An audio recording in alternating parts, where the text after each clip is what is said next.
Yo, come on, come on. Nothing but love, nothing but respect. You know what we do, what we don't, what we is, what we isn't, and what we is here today. Talking One Piece, chapter 1088.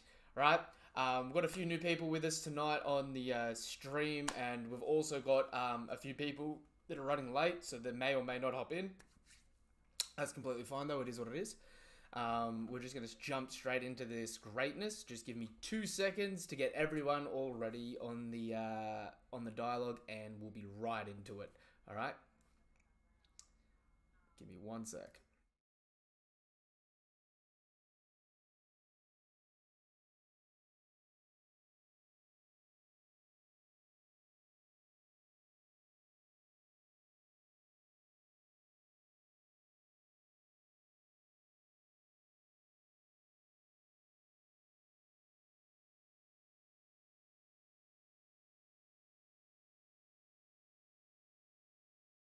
And we are good. Does everyone want to check their audio, see how that's going?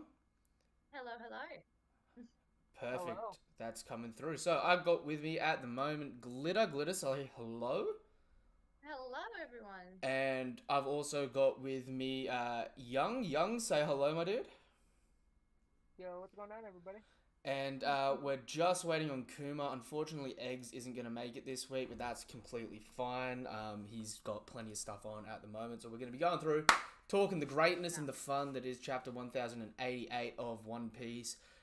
One Piece has been absolutely fire lately, as we saw as well today. We got the craziness of the One Piece Day 2 2023 stream with a bunch of stuff revealed, including sneak peeks of the anime for Gear 5 and all that good stuff. But we'll get to that throughout the video. First things first, let me just ask a simple question. What was everyone's thoughts on chapter 188?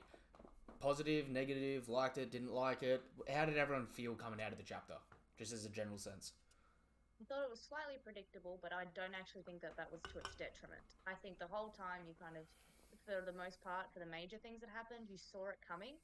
But it was one of those things like watching a car crash where you couldn't look away. You were like, I know what's about to happen, and I know, but you couldn't avert your eyes anyway. So I actually think in that regard, that was done well. Because I think I called where it was going to end up. When I was speaking to you about the whole GARP and whatever stuff that I thought was going to happen, and right from the mark, I was like, I'm worried that this is where he's going to end up. Yeah. So Um, I wasn't, yeah, completely shocked, but I'm not gonna lie. I thought it was good. The fate of Garp at the moment. I've got a theory of where it's gonna go. I've got a rough idea of where I think it's gonna go.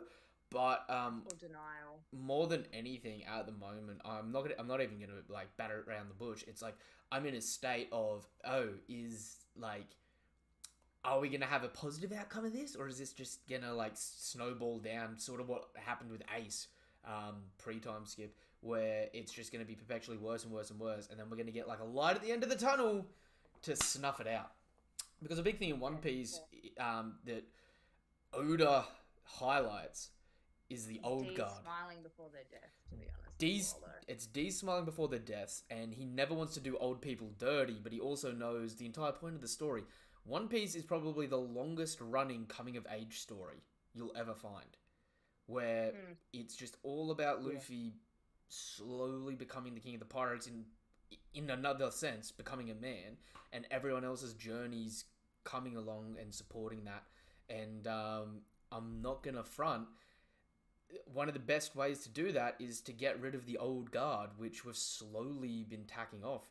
Whether it's Whitebeard, Roger, Kaido, and Big Mom, who are stated to be in the generation above Shanks and Blackbeard, we're slowly getting rid of these Yeah. old guard as characters, and it does not fill me with a sense of comfort for other old people that I like. For example, when I saw Rayleigh pull up on Blackbeard, I was hyped. But in the back of my mind, I was like, please don't You're like, kill oh, Rayleigh. please no, please no, please no, please no. Yeah. Yeah, well, that's what I was kind of talking about. So I was talking this morning about just Garp as a character, and Garp himself has become an obstacle into the narrative. And what I kind of mean by that is, prior to Marineford, Garp was this playful sort of figure that didn't really have to have much impact on Luffy's life. And he kind of could watch his shenanigans from a distance. But Marineford changed that because Luffy really thrust himself into the spotlight and under the scrutiny of the world government. He made himself very present, very known, and obviously with Ace's lineage coming out and then Luffy's being dropped, it was pretty much unavoidable. And then post that, the issue that you now have is Luffy cannot be king of the pirates while Garp is alive. Well, at least to me. And the reason that I think that is Garp will always see Luffy becoming a pirate as a personal failing. I don't see there to be a scenario where Garp will just continue to let for the rest of his personal days let Luffy be the king of the pirates or not try and combat him in any sort of way. And I think that Kobe has to be his rival or his, if there is still going to be a world government at the end of this, because Garp's not just going to sit by as Luffy continues to gain infamy and they're going to clash. Because as Luffy climbs the power ladder, he has less and less people that can go against him. And then obviously with Garp still being in one of the top echelon, I just don't see Garp being able to live and be a part of the Marines in a world where Luffy's becoming king of the pirates. But I don't see Garp retiring, considering he pretty much gave up Ace for his job.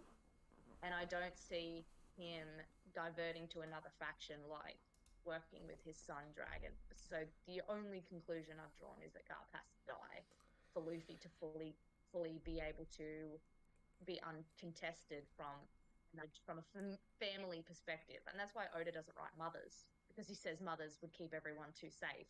So he has to get rid of mothers.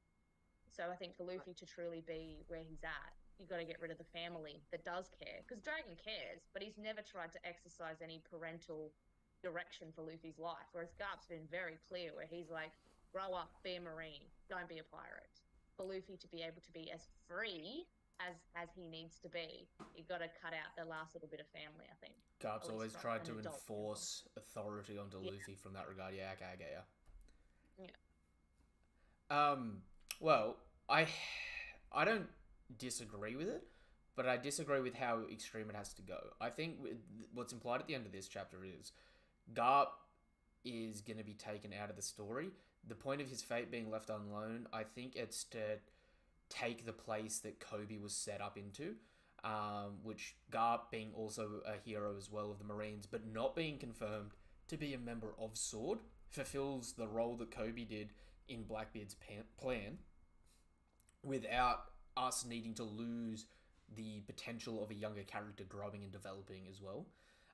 The problem I have with that is, and the way I actually just, like, this last chapter, after I read it, I don't know how I felt about it, and I took a step back, and I had a really weird moment where I saw a scenario in which I went, holy shit, that could be really wild. Even though it makes no sense, it could be written in a way where it makes sense. Where I'm now starting to question whether or not Blackbeard actually ends up allying with the world government.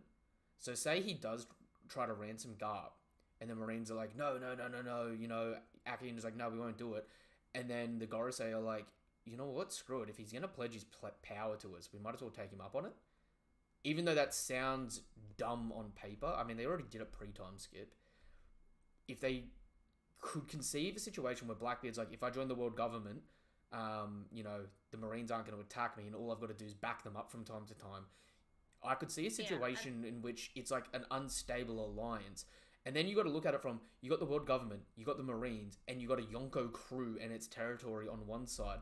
And on the other side, you've got the new Pirate King, the remnants of other Yonko fleets starting to come together, with the revolutionaries being a third party that just represents everyone else. I like that because I think that would set up the narrative problem that we've been trying to discuss, I think, as a community for a really long time, which is how is Luffy, which one's going to come first? The demise of the government or the King of the Pirates or facing Blackbeard? For Blackbeard to be then therefore a part of the government fixes that. And I think the loophole of being like, well, the public would never accept that. I think by saying, you know, he's a double agent and that's why Aokiji's on his crew, all of that sort of stuff is fixable. Because it was believed that the real world Blackbeard was a privateer for the Queen, right? for the so English that government. makes sense. So they could do a callback to that. Oh, what was that, Young? Oh, I was just gonna add on. I don't really think it's gonna be, or it might be an alliance thing, but I just wanted you guys to remember back in the Reverie, um, Mm, remember Skelly had when he was actually becoming king of Goa Kingdom, he had to pledge an oath to the empty throne. Mm. So maybe Blackbeard is actually the whole reason he wants to be the king of a kingdom Is or to of get a before the country. throne. Yeah, is to get before the throne. What he has to do at the throne, maybe talk to Emu, or maybe there's a certain weapon that has been pledged at the throne, or something like that that he needs to grab.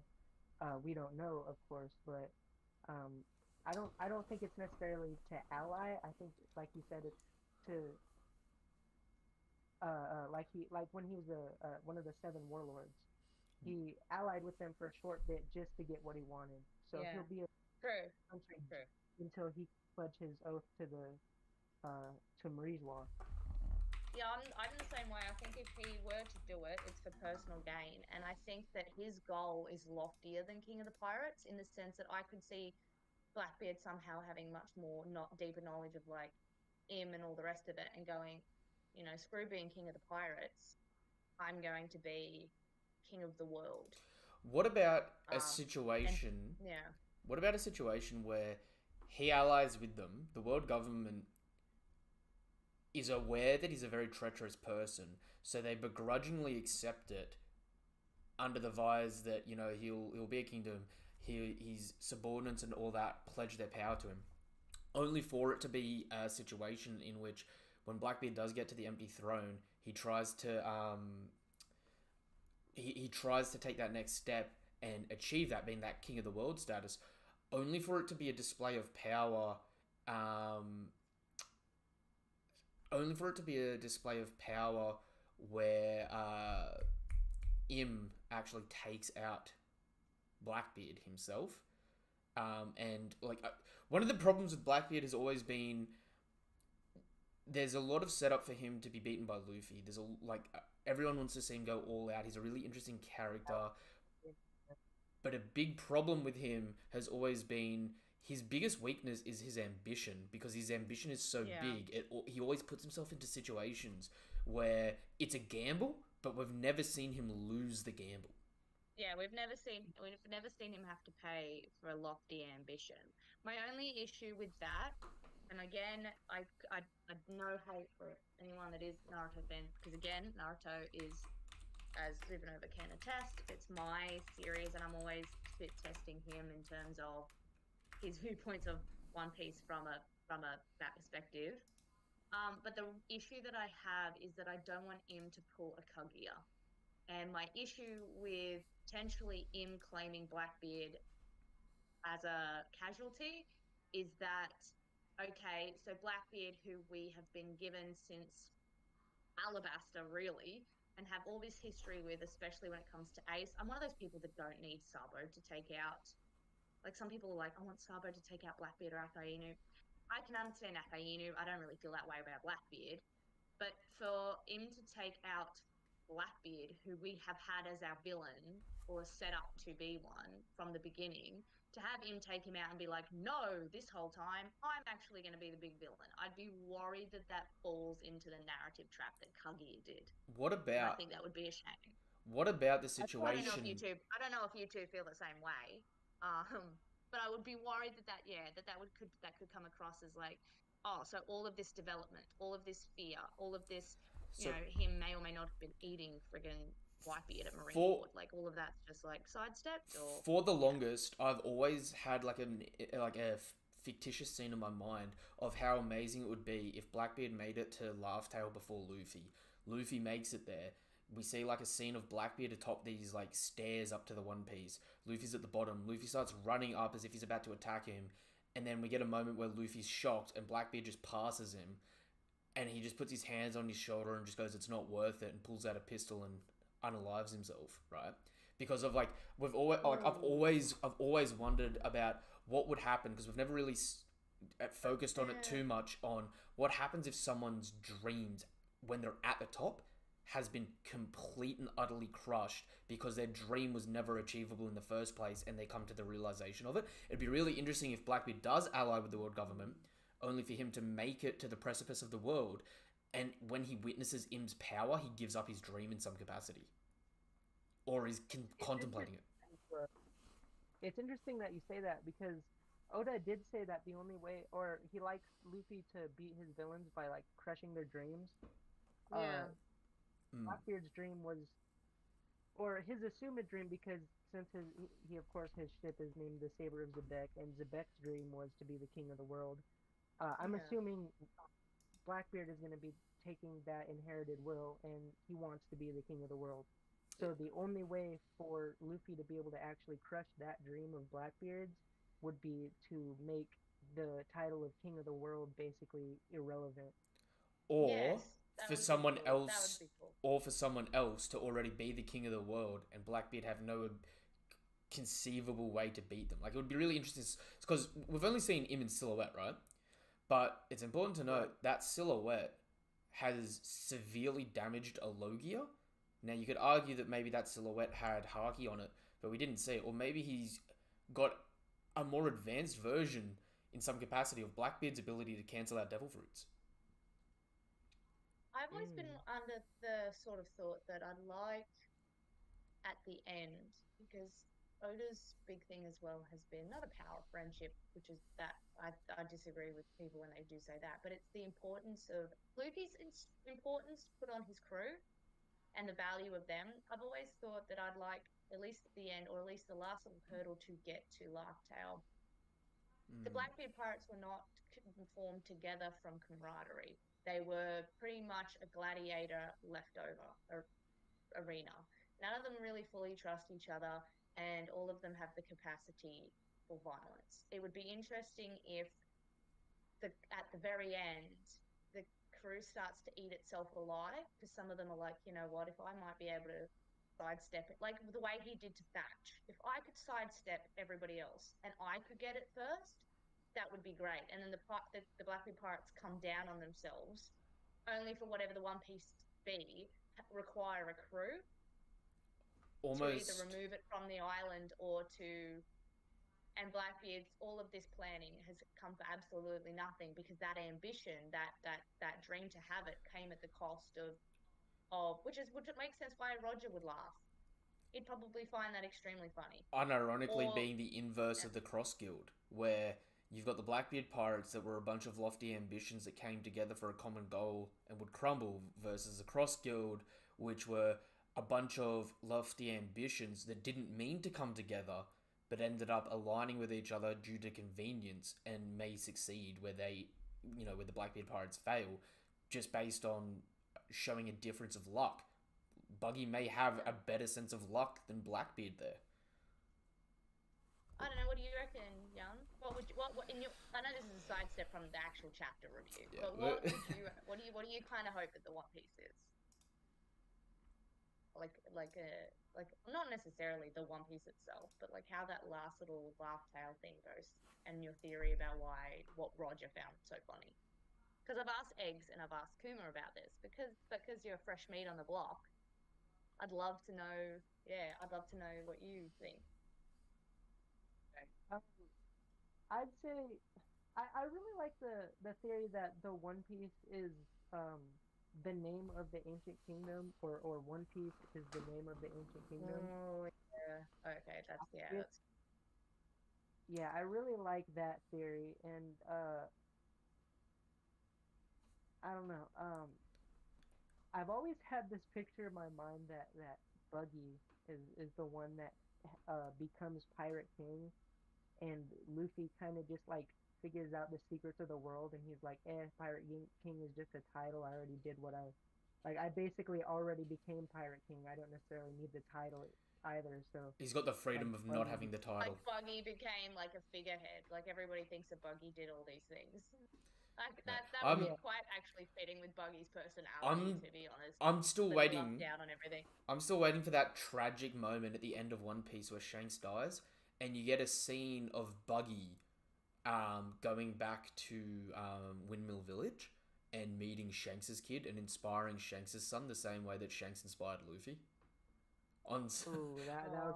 Because that'd be sad, wouldn't it? Like it'd be funny, but at the same time, Buggy becoming a Yonko and then like inspiring Shanks' kid would be unironically sad. Actually, for the stream, because I don't know if there's another organic way for it to come up. Yep. You made a comment to me the other day about if Kid lived and about potentially Shanks's would-be son, and I think that that's something that you should definitely share with Young and just your followers as well. Because when you said it to me, I felt physically sick. There's I no felt physically sick. Yeah. there's no way for it to come up naturally in the story, I think, but obviously Kid's known for killing civilians, right? Right. Imagine a situation in which Kid isn't dead. If Kid's not dead, imagine a situation in which Kid learns more about Shanks' history and who Shanks is, finds out Shanks has a kid, and does a live stream on Transponder Snail to the underground market of him crucifying Makino and attacking Shanks' kid. Like returns to the Windmill Village and the whole hinting that her kid. I think everyone for revenge for some petty shit. Yeah. So you mean that's why Shanks took his arm? No. So it'd be a matter of in the future. So Kid never died in here. If Kid's still alive, he managed to get out, but he's the only one that did. If Kid's still alive, wakes up on Elbaf, the rest of his crew drowned. He's gonna be on some petty revenge shit, but have no means of actually acting on it. Right? Goes through a small arc of finding out more information about Kid for some 11th hour BS, where he finds out about Makino and Makino's kid and it being Shanks's, only for him to essentially do to Shanks what Sengoku did with Ace, where he's live streaming his kid's death for some petty shit. Right. There's no way for it to actually really happen in the story. When he said it to me, I was like, we've all been waiting for the kid to be confirmed as Shanks's. So how is there an organic way to do that? And that seems to be the most if it were to be done, it'd be a very Oda-esque, brutal way to do something about it, yeah. And you could get a nice return to some of the East Blue characters maybe taking up arms against him. And then that's how all those East Blue characters maybe come into the new world and come back for, Luffy and the rest of it. But I don't know I don't think it will happen. Yeah, no, it definitely won't happen. Wouldn't that be an absolute way?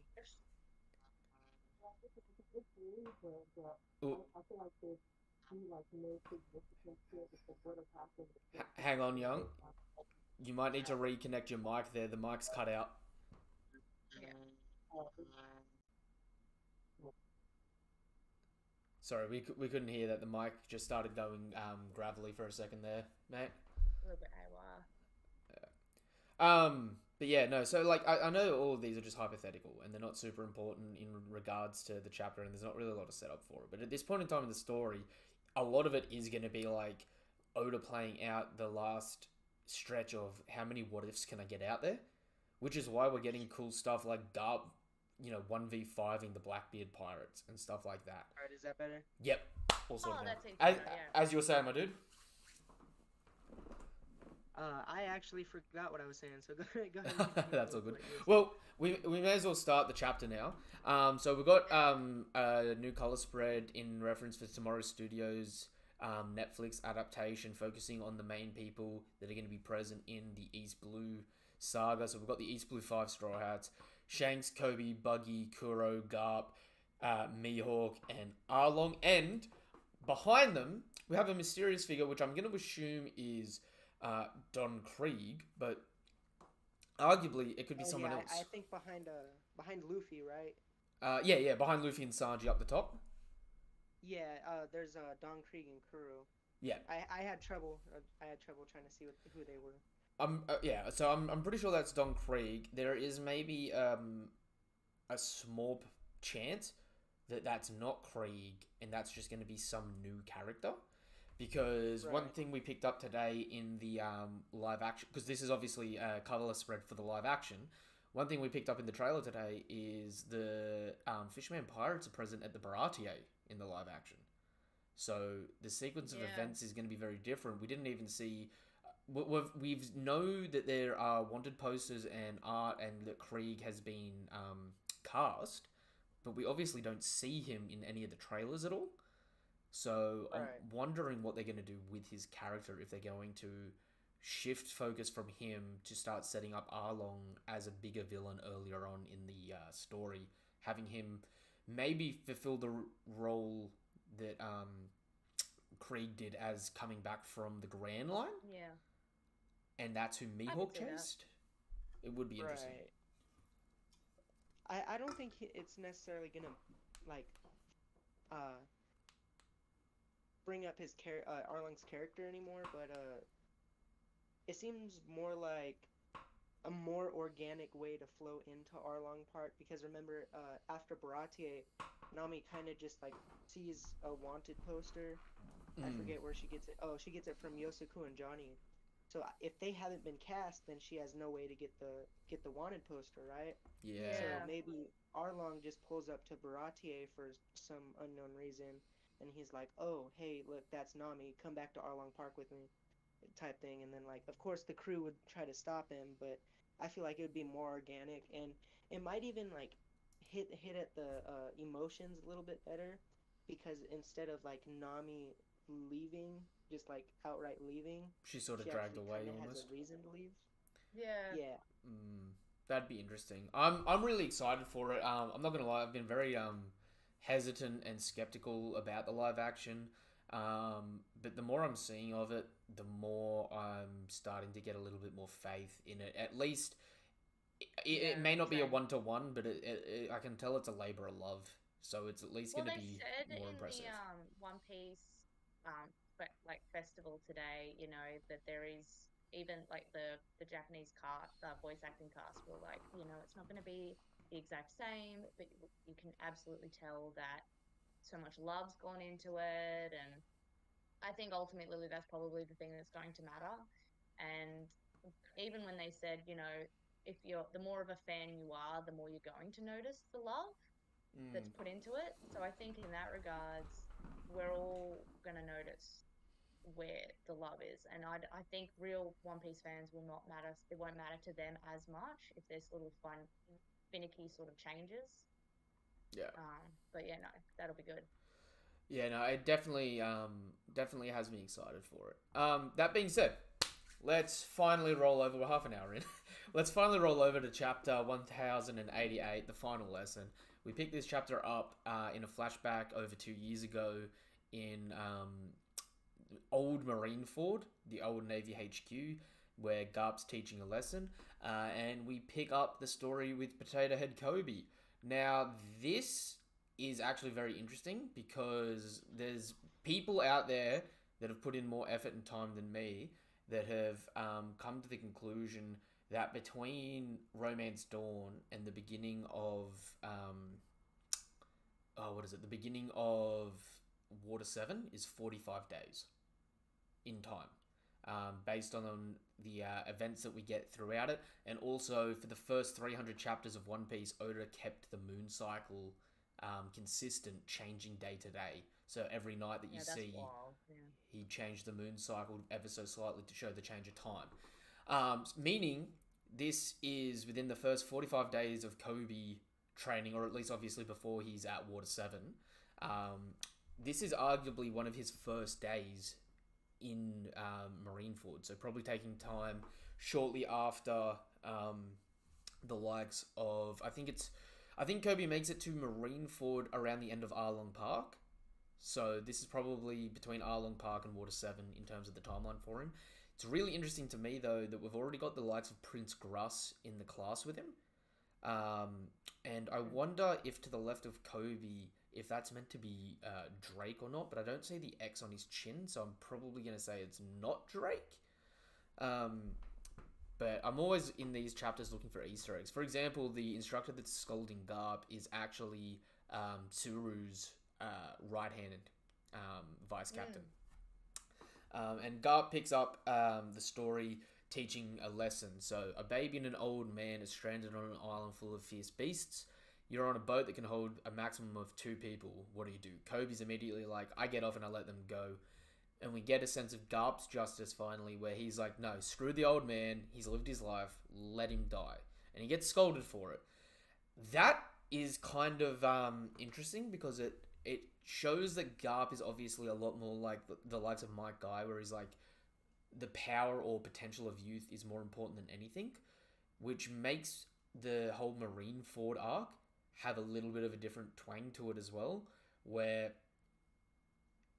Ace is young from our perspective, but he's also old enough for Garp to acknowledge him as a man, but also as a kid, if that makes sense. So I wonder if, in the Marineford saga, if Garp's perspective of it is, you chose to live your life, you've lived long enough that the repercussions have caught up with you, even though it's early, you've still lived long enough to bear the burden of this, if that makes sense. And him like tossing it up at the end, where he's like, when Ace is finally executed, him going, I like, I'm gonna lose it. It adds another layer to that, in the sense where Garp may have been secretly hoping that Ace was going to get out the whole time, which, a lot of people, have that perspective of it, but it's also added to the fact that he may have seen more potential in Ace and not agreed with the entirety of Marineford in the first place. It's a bit hard to tell, because obviously Garp flip-flops on that. We see he's got resistance to it. That would make sense why there was a bit of to and fro. Like, he helped Luffy by not participating, but he never fully committed to trying to save Ace either. It was very much, you could tell that his own brand of justice had caused him inner turmoil, because he was torn between a grandfather and, like, I need to save this kid, this isn't fair, and his own brand of justice. And the outcome was, unfortunately, that Ace paid the price for it. That is one big question that this chapter brought up for me, is what is Garp's brand of justice called? And of course, we've seen Oda actually putting a little bit more importance, or not really importance, but emphasis lately on the types of justice. Since he did put Fujitora and Green Bulls in the recent SBS. So maybe we're gonna somehow see Garp's brand of justice sometime in the future. I think it's also just adding on to that, it's also really important to know, if you go back to the likes of chapter 100 and that, where Marineford's first introduced and stuff like that, or when Luffy gets his first bounty, we actually start, so you know how on the coats they've got justice? The introduction of those codes, they actually have a speech. John Giant's giving a speech where he's talking about the Marines being absolute justice, which obviously is indicative of Akainu having the motto of absolute justice.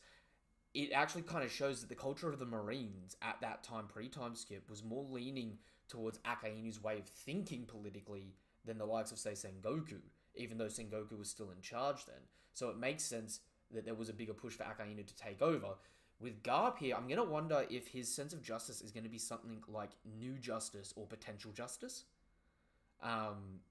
In the sense that it's like, everything's sort of like on a case-by-case things, but it's always for the greater good. Things are going to get better tomorrow, even if they're not today.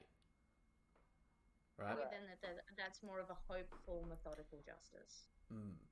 Because obviously, the justice that's made on thought. Like, so he in that lesson with Kobe, he dismissed the old man's potential as being done. So it's hopeful. It's like, hey, we need to bet on the youth. Think it through. But at the same time, Kobe's sitting there going, both of them are lives, and not only that, how do you know that kid wouldn't grow up to be a pirate and know that old man? You know what I mean? Like, his justice is a hopeful, but it's in his mind a little bit more. It's also very, very important, because one thing that I really have to point out is, overall, the Marines are a necessary evil in the world of One Piece, even though they're meant to be good. But one thing that I've seen time and time again that I always love to point out is, every time we see these individuals, they are individuals, and a big thing about them is they may have stuff mostly right, but everyone has a flaw or something wrong in their sense of justice, which ultimately is reflecting the fact that we don't know Luffy's sense of justice, and though Luffy does some pretty bad things at times, the way the narrative goes, it's implying that his sense of justice is going to be the correct way, whereas the Marines may be good people, but they do bad things at times. And even the revolutionaries, they see those bad things and they try to work on it, but the revolutionaries aren't perfect either. They have their own flaws within their mindsets. For example, Garp here not having the potential, like not seeing the potential in the old man. What if that old man is Vegapunk and the young person is Kid, right? Right. Narratively there is a bad reason to let the old man die and save the kid. So it shows a flaw in Garp's personal sense of justice, just like we see like with Akainu's personal sense of justice. There's no room for there's no room to not be caught up in collateral damage. Like look at O'Hara, you know what I mean? Right. So Or even during Marineford when he was taking out the Marines just for running away because they were scared of Whitebeard. Like, all these people have problems with their sense of justice. For example, a lot of people probably don't really remember this. Aokiji's sense of justice has actually already changed once, and I'd argue it may have even changed a second time now that he's joined the Blackbeard Pirates. His first sense of justice, which he had during the flashbacks with Garp, he was stated to have burning justice, right? Which I would argue is shown through his pure dedication to get better, to be more like Garp. He had a burning drive to be better. He had passion, right? But then when he became an admiral, it changed to lazy justice. And a lot of people would look at that and think Kizaru's lazy justice. No, Aokiji's brand of justice is lazy justice. And it's really funny there because when he got to a position where he could probably do more than anyone, it got to the point where he stopped doing more than anyone because, you know, his sense of justice couldn't actually be acted upon. He was seeing the necessary evils in the world and was agreeing that the Marines are probably more righteous. He was almost grinded down by the job. Yeah. He's very reminiscent of a young, hopeful Kobe, but I think the reason that the parallel was drawn there for a flashback for him, obviously not just because of the relevancy of him taking on an ex-pupil, but because where Aokiji was crushed by the world in response to when he finally became in power and he actually saw how the world was. He had a bit of an internalized collapse. Whereas Kobe's worldview, especially with the way that Akainu was going to treat him in the war, completely rattled everything that he thought about the Marines and himself, and yet he still pressed on. He just removed himself, which is the first time we've seen at least a main character so solidly turn their back on their goal, which was to become a fleet admiral or an admiral or all the rest of it. By becoming a member of SWORD, he eliminated his own ability to do so purely because he didn't agree with Akainu becoming fleet admiral and all the rest of it, that justice was wrong. He put the needs and the thoughts of everyone else before himself. Unironically there, the funny thing about that is in flashbacks, we know he used to hype up Garp for turning down promotions to be an admiral, right? But he never took that same advice. He ended up taking the job, and the job got to him. And the funny thing is, we know from the background perspective of it is when Marineford was over, right? A lot of people don't realize this. If you go back and look at Jinbei talking about what happened at the end of Fishman Island, what he actually says is Aokiji didn't give a shit. He didn't think he was going to be Fleet Admiral. Aokiji actually thought Kizaru was going to be Fleet Admiral, right? And then what ends up happening is when Akainu gets prompted to become Fleet Admiral, Aokiji comes out in furious opposition to it. Yeah, basically, I don't know what kind of justice is the right kind, but it's definitely not yours. Yeah. So if you look at it from that perspective, because I know a lot of people like to discount Kizaru going, oh, he never went for the role. I mean, if you're talking about people in One Piece, Aokiji thought it was going to be Kizaru that got the role. You know what I mean? But it's one of those things where, like you said, I don't know what's right or wrong, but I know you're wrong. I know in this one situation you're wrong, which is why he came out in that opposition. But now post that, you get that situation where he was talking to Smoker at the end of Punk Hazard, And he's like, I'm still me, Smoker. I'm still the same me. I'm just doing things through a different lens. I wonder if we're going to get a different sense of justice from him now, where it's gone from lazy justice, from burning justice to lazy justice, maybe to something like active justice or, necessary evil justice or something like that. I think it would be personal justice. Because Ooh. I think for me, he made the decision to spare Robin. That was a personal decision.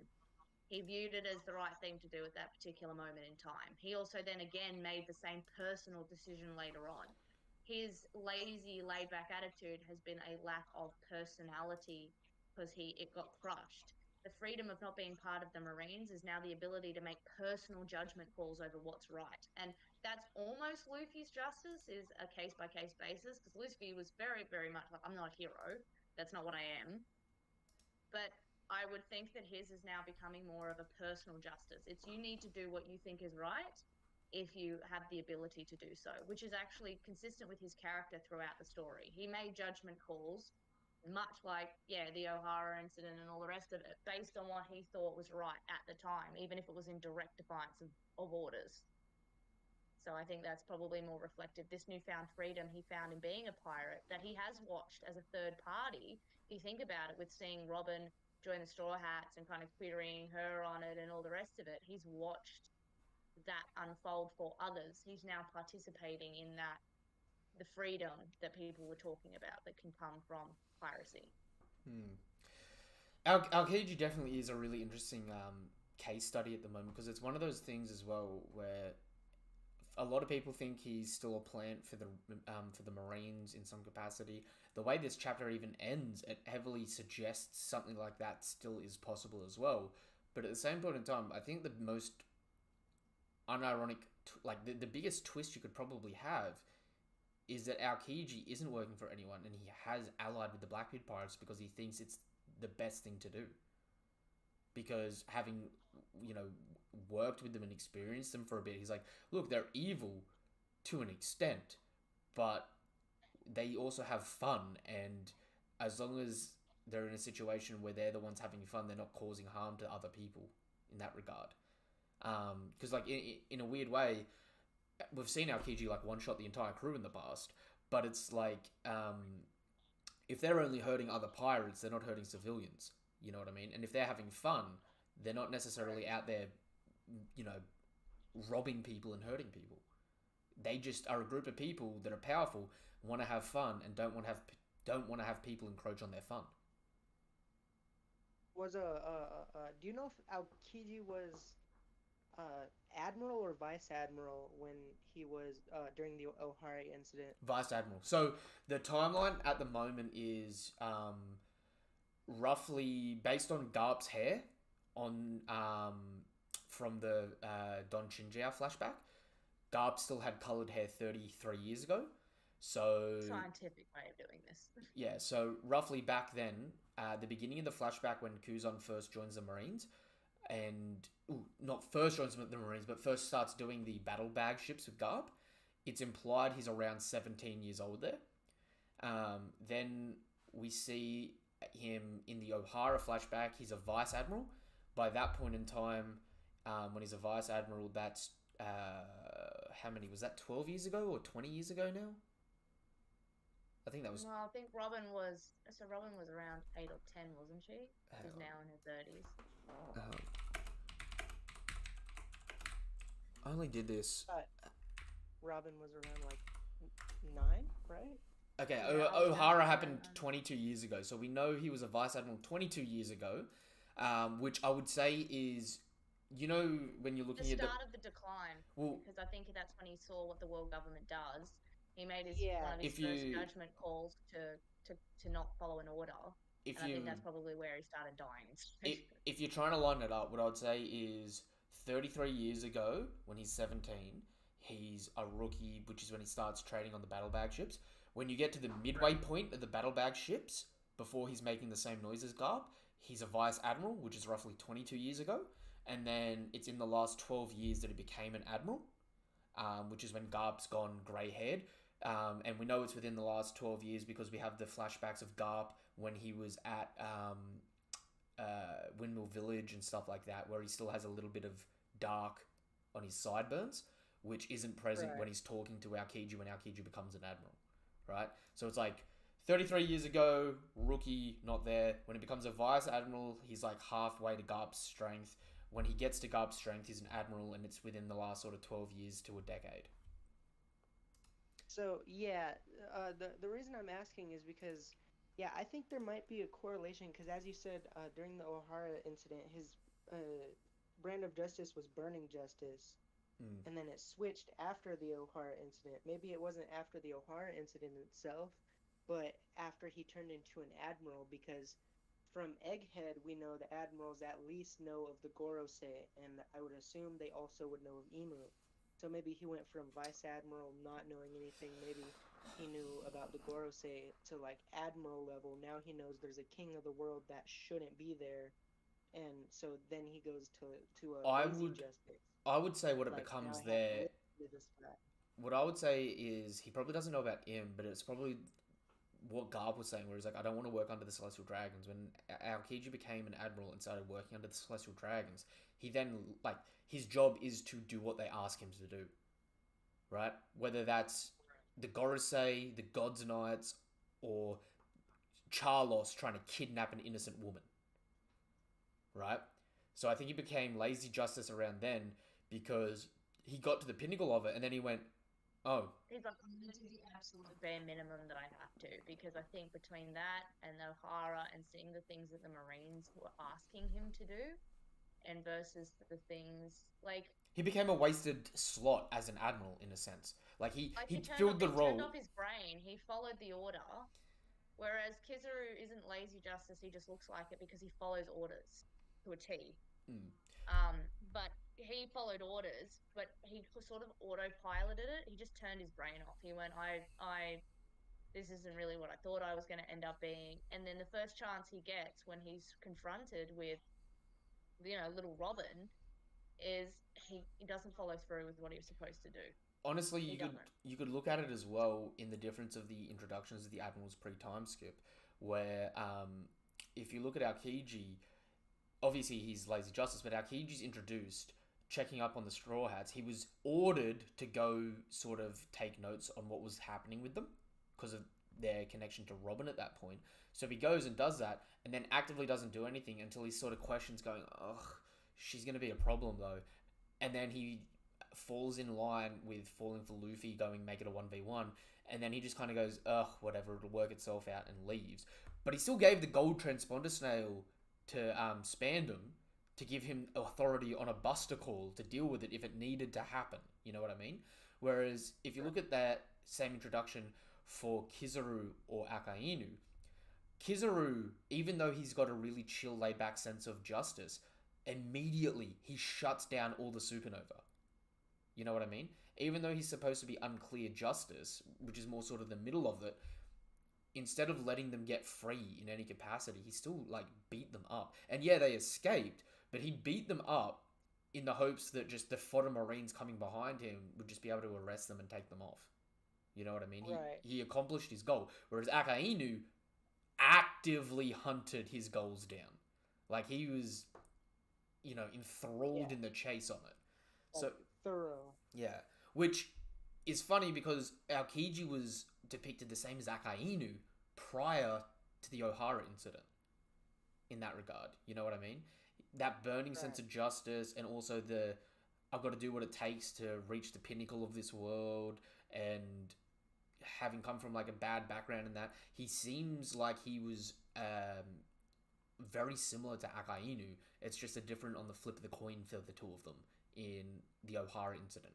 You know, one took a left step, one took a right step, and once you go right, you know nothing's left, and once you go left, nothing's right. That being said, we then cut to the next part.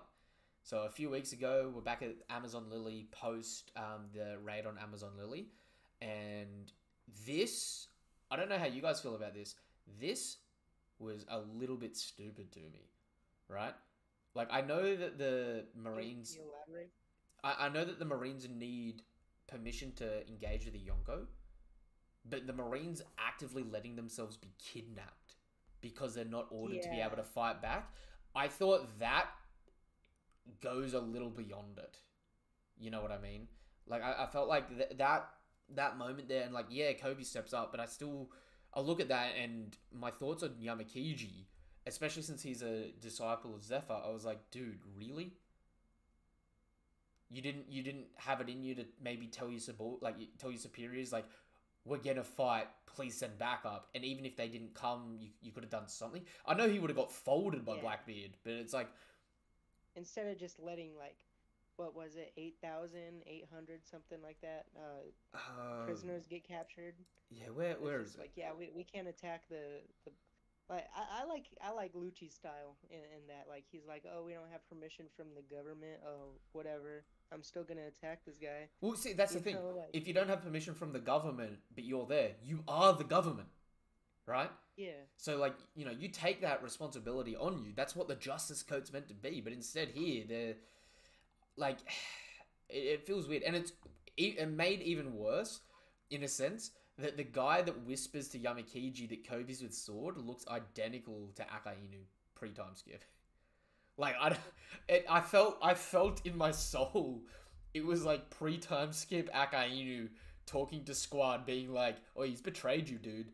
Go stab Whitebeard in the chest." I just felt that same vibe from this fodder ass random marine being like, "Yeah, you guys are really selling Kobe up shit creek here for these dudes," and it's like, good, Kobe's doing the right thing, but it's like, Rayleigh broken peace here, and then you let them kidnap you. Like, what the hell? Yeah, yeah, like I don't. I get it's to save like a bunch of Marines, but like you said, at the same time, is that necessary if Kobe's a sword member? Obviously he wouldn't just like go out and fight Blackbeard because he probably wouldn't win, but if Kobe's a sword member, then he Like, I'm half would it surprised everyone here didn't immediately just declare themselves sword members. yeah, that's what I was gonna say. Would it matter if, since he is a captain, if he just started manning like the The normal guns and foot that. soldiers Yeah. around? Yeah, would he be able to just man them around as they were just like a sword troop? But I get it.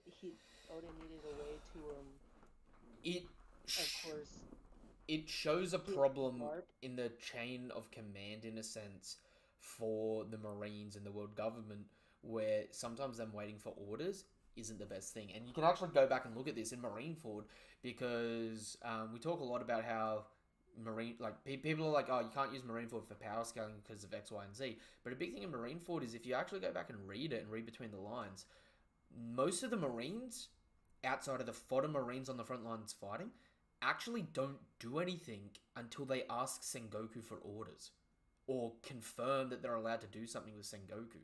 Like, Yeah, especially the admirals. Like, do you know how many times in Marineford Kizaru looks at Sengoku and he's like, "Do I have permission to do this?" Not yeah. only The that, only time they really the do the go ahead. no, no, you go. You were halfway. You were closer to finishing than I was. I was gonna say the only really time they actually do their own thing is like when Whitebeard summoned a tsunami on top of Marineford. Then of course Aokiji jumped up and froze it, or uh, And then it Kizaru wasn't took a really step. And then yeah immediately after that, Akainu goes, "You guys left your post. You didn't follow orders." yeah So, like, it's one of those weird things where it's For like, me, it's actually the opposite. The only time really we actually see Marines taking initiative is corruption. yeah, So when you have a look at what happened on Nami's island and the lack of oversight that was happening there, they're to the degree that everyone is just so of the assumption that Marines just follow orders, that no one really bothered to question what he was doing. Nobody was like, "Hey, that's sus. What are you doing?" Like to the degree where whenever a Marine is doing something, it is corrupt on their own. And the only person we've seen to the exception of that is someone who honestly we go back and forth on whether or not they're still as diehard of a Marine as when they started the series, and that's Smoker. see, making Smoker has made so many judgment calls that have ended up sparing the Straw Hat crew that is off the books, and it goes to show how that's received because Toshigi is constantly shit testing that decision making. Honestly, even She's like, you can't making just let them go, and he's like, just shut up. making matters Like- even worse, even the best Marines, like the people that would say are arguably the best Marines, the only times they do things that we look at it and go, oh, that's probably good, it's personal corruption. I mean, GARP saving Ace, that's a morally good thing to not, off a baby. But it was also corruption because he saved a pirate's kid and stuff like that. You know what I mean? Same with Luffy, but he's also, because of that, raised Luffy, Ace, Sabo, and Dragon, some of the worst criminals in the world. You look at Sengoku. Sengoku let Law free when Law's a known criminal and a known pirate because he had a connection with Corazon. And it's like, we look at that and we go, that's morally good. It's a cool thing. But if you look at it from like the Marines' perspective, letting those people go, they still cause problems to other people around the world. Yeah. So like law definitely caused problems, bro. Bro took down a warlord. yeah, These actions have consequences. It's not like, oh yeah, Sengoku just like let law free. It's cool. Like no, like there's law collateral will damage. defeat, like, yeah. So that collateral damage Same- we don't talk about enough. Like Luffy in Impel Down freed Crocodile, right? Yeah. And although that was good because we were trying to save Ace at the time, for the last 2 years, what has Crocodile done to civilians? Because for all we know, like, we saw what he did to Alabasta. We don't know if he's done similar things to other countries for the last 2 years.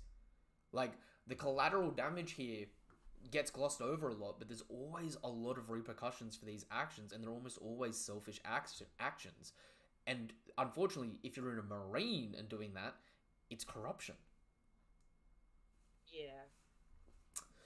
Which is a difference where if you were a pirate, it's just your free will. But if you're a Marine, it's considered corruption.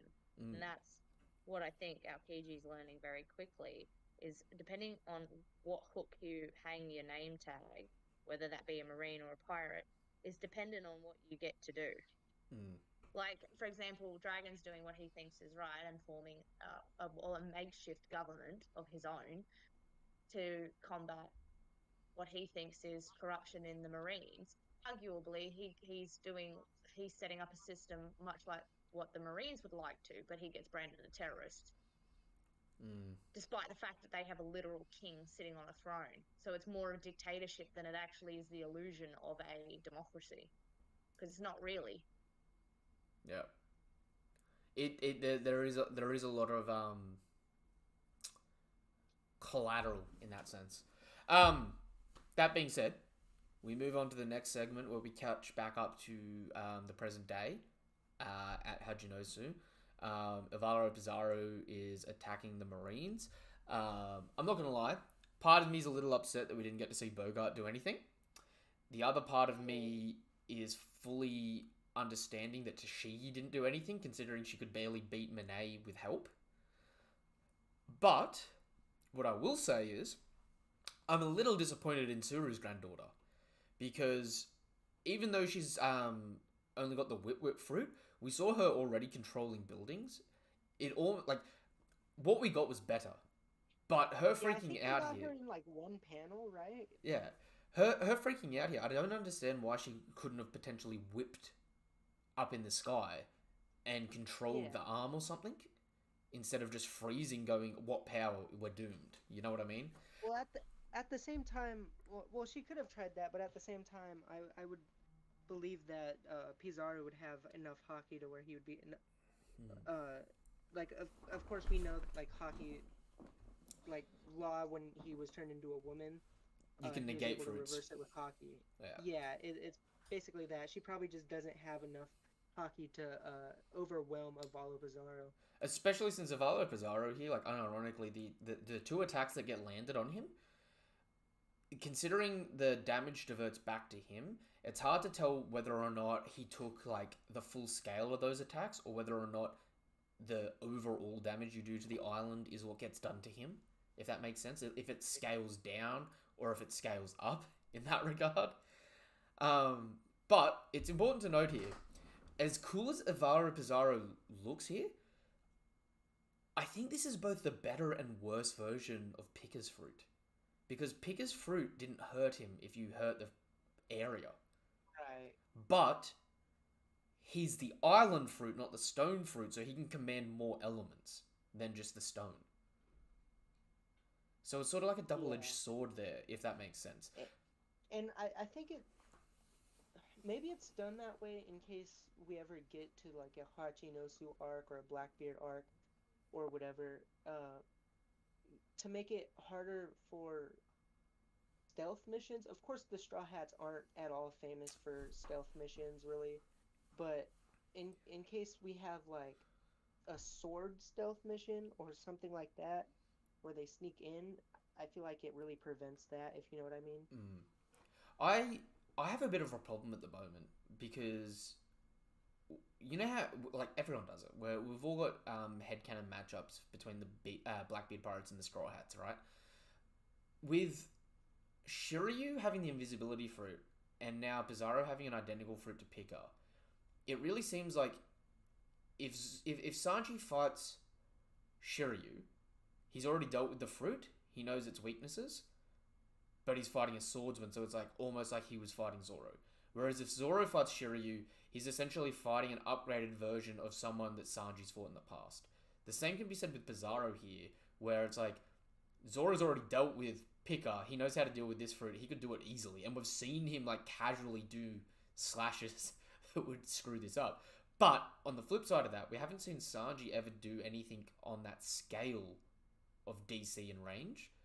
So if Sanji did something to Bizarro there, or even Jinbei, depending on who you would see doing that parallel. The closest thing we've seen to that is him kicking Wadatsumi during Fishman Island, but I still don't think that's necessarily that scale of like a full island being a Volapazar. That we know Sanwan, who's taller than Wadatsumi, can even stand on top of Hachinosu. In So fact, Hachinosu obviously has to be a big island, you know what I mean? in fact, he can lay down on Hachinosu and us not really see him on it from a distance. Oh yeah. It's actually important to note, going back to chapter 1025, no, sorry, 925, I think it is. We actually see Hachinosu for the first time, and we see Thriller Bark parked in front of it, and Thriller Bark is at best half the width of Hachinosu. So Hachinosu is at least two Thriller Barks big, and Thriller Bark was big enough to have the likes of oars on it. You know what I mean? And Thriller Bark was easy a couple kilometers wide. So this island here, it may not look it, but like even if you go back a couple of chapters when Salman Wolf is there, you see Salman Wolf laying down. Salman Wolf's been stated to be, when he's in his big form, around 180 meters tall. We don't know if there's an upper limit to it, because the way they phrased it, they go, he can be as big as 180 meters, but they didn't say he can only get to it. Of course, he does have the giant fruit. Yeah. So, like, he's a giant. When he's in his giant form, we don't know how big he is, but assuming he's always in his devil fruit giant form at the moment, it's like, okay, sweet. But we've never gotten a hard cap on how big he can get. But if you look at him compared to some of these buildings are as big as his face, and his face is 70 meters tall. So those little buildings over Bizarro's chest there are supposed to be like 70 meters tall. And when you go back and again look at when they were trying to free Kobe, right? These things look like skyscrapers for some of the people in there. When they're in the courtyard and stuff like that. So like it is a big island, even though it's very deceptive on how big it is. It's not too big. It's probably not as big as Dressrosa. It's probably, a quarter the size of Dressrosa, but it's probably still twice the size of, or it is twice the size of Thriller Bark. You know what I mean? Yeah, I'd probably compare it to about the size of Onigashima, I'd say, because Onigashima was a relatively big island. I think it's the same thing with Hachinosu and Onigashima, is they have like the big skull right in the middle that really takes up most of it, but then you don't realize that like, hey, Onigashima has to fit people like Kaido, who I think is canonically like 23 feet tall. Unironically, I'm still waiting because we've got Onigashima and we've got this island here, Hajinosu. I'm still waiting for Captain John's treasure to be in the skull's right eye. Right? Like every time we see an island that's shaped like a skull, I'm like, oh, are we getting some Captain John lore in the background here? I kind of feel like Hachinosu would be the place. Yeah. Because I mean, former Rocks pirate, and of course Hachinosu was the base for the Rocks pirates.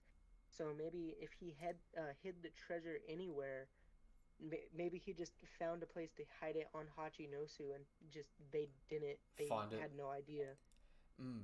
It'd be really interesting, and that treasure could be anything from money to a poneglyph, because the fact that Buggy was after it, Buggy doesn't know what the treasure is, but he knows it's like a big thing of treasure, and obviously we know because Buggy personally gave up in the past his prospects of getting the One Piece, that he would go for the next best treasure, which is Captain John's. But it's like, we also know that the Rocks Pirates were going after the poneglyphs too, and they were doing a bunch of other stuff, so it's like, could Buggy have accidentally been going for something that just would have been essentially going for the One Piece anyway, by accident? Right. I don't know, there's a lot of different ways that could go. That being said, we cut to the next segment again. GARP's on his back after having clashed with Aokiji's ice glove. Now, GARP is conscious here. We don't see Aokiji until the end of the chapter. GARP is fine, although he has been stabbed through by Shiryu. We see Gruss and Helmeppo fighting off these Hajinosu pirates while Kobe's sort of freaking out. GARP gives them the order to split up and go deal with it. This scene here, I'm not too sure what this is supposed to be, where they all three of them jump. I'm not sure if that's meant to be Shave or if that's meant to be indicative of them just jumping, like Geppo. You know what I mean? Because it's shown differently to how they're normally shown. It looks like the first panel is like a Shave, and then you get a panel of them actually like going up, or I think it's Kobe. You get a panel of him actually going up and then like changing the trajectory of his jump. I think that would be Geppo. So the first one is I would say it's definitely Shave, because it's been depicted almost exactly like how we've seen Shave depicted in things like Water 7. The problem is with that for me is when we see Shave, we never see the person really after the shave. It's always in separate panels. This would be the first panel in the series where we see all of them together. And I know that for a fact because I've been doing a huge amount of work for a theory video regarding to Shave. So I've got a copy of every panel of Shave used in the series at the moment. And this is like very unique in that sense. But it doesn't look like Geppo, obviously, because Geppo, you've got the, the cladding in the sky. So how I'm interpreting this at the moment is all three of them use Shave at the same time, and this is just meant to show that Shave is the same speed, right? So they're all using Shave, and it's all the same speed, and they're all at the same point together, running away, if that makes sense. The only problem is we also don't get like a whip or a zip sound effect here like we normally do, but that just could be because it's a scan, not the official translation at the moment. Because that does make a big difference for some of these things. High-speed movement is almost always shown in that regard, in that same way in One Piece. The only time that's had an exception for it is early on in the series with Kuro, where Oda since has actually retconned it, going, yeah, I've changed how I'm depicting this in SBS. That being said, we get to the greatness that is Lieutenant Helmeppo trying to defend against cannon fire, only to be blown up by the cannon fire. That shit was hilarious. I genuinely want, there's so many what ifs that I want in One Piece. One of the biggest what ifs I want at the end of the epilogue is Helmeppo at the end of the series to be a captain, right? And he has gone through all these turmoils and stuff like that where he's been fighting people that are out of his limit. I want to see him bring in Morgan, Axan Morgan. That would be cool. Yeah, because last thing we've seen of Morgan is him leaving by himself, right? Yeah, off in the East Blue. He was trying to steal Helmeppo, but I think Bogard saved him. And I think it would be beautiful for Helmeppo to become the same rank as his father, But the difference being, I don't know if you're too familiar with this. Captain Morgan's only a captain because he got credit for taking down Captain Kuro, which was only due to hypnosis. Yeah. Captain Kuro turned himself in, but like, so that it was like part of his plan, basically. Yeah, so Captain Morgan was hypnotized to believe he was good enough to have done that. So he wasn't actually authentically as strong as a captain in One Piece. It was all hypnosis, and he got promoted to it because they were like, "Oh, well, you caught Kuro, you must be that, that dude." It'd be really fitting for Helmeppo to have actually gone through the grind and come back to him, especially since we know that Django's now joined the Marines. It'd be really interesting to see Helmeppo and Django catch up with Morgan, and Django actually like realize, you're the dude I hypnotized into being a dick. Shit, I should undo that. And we actually may get a happy resolution where like you have a moment where Morgan's actually proud that Helmeppo's grown into a man that's capable. Because it's one of those things where it would bring a full circle a really early plot point from East Blue. And it's like one of those weird things where it's like, why is Helmeppo constantly getting dragged on? It'd be really cool even if he even takes over Morgan's base. I think it was G3, right? No, I think G4, G3, something like that. I think it's like 114 or something. Hang on.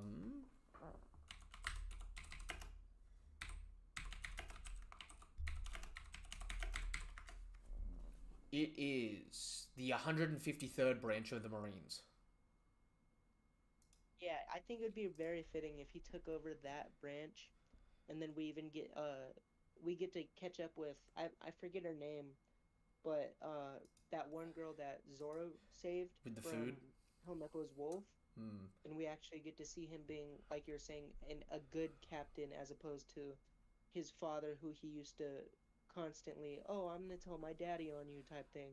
Well, this time it's like he's the captain and he nobody has anything to fear. Honestly, it would be great to see him go back there and put himself in the same situation as Fujitora, where he like bows before them, going like, "I know I'm the captain and I'm in charge of this branch now, but I'm so sorry for the way I've treated you guys in the past." Right. Because it's again, it's one of those like really small things where it's like sometimes we forget how much of a dick he was back in the day, right? That's what I was.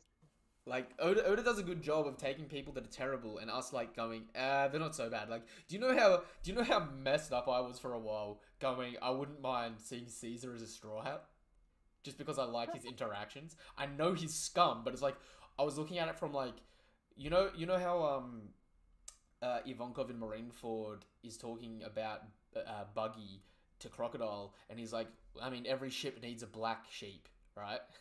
I was like, we need a black sheep for the Straw Hats, or it's one crewmate that has no reason being there, but the Straw Hats, like, because the Straw Hats don't kill, they're not going to kill this person, but they also can't let them go because they're just a terrible person. And whether that's Caesar or Caribou or whatever, I want it to be like just someone like that that's just deplorable, but they're like, we can't let you go because you're a piece of shit, but we also don't want to have you around because you're a piece of shit. The Caesar than Caribou, honestly. Caribou seems like he's being set up for something like big, because of course the whole reason he met with the Straw Hat Pirates post time skip was to infiltrate their crew and I think kill them. So whoever he's working for, the man marked by flames, must see the Straw Hat Pirates as a threat. Actually, have you seen hang on. Have you seen the Baroque Works sketches?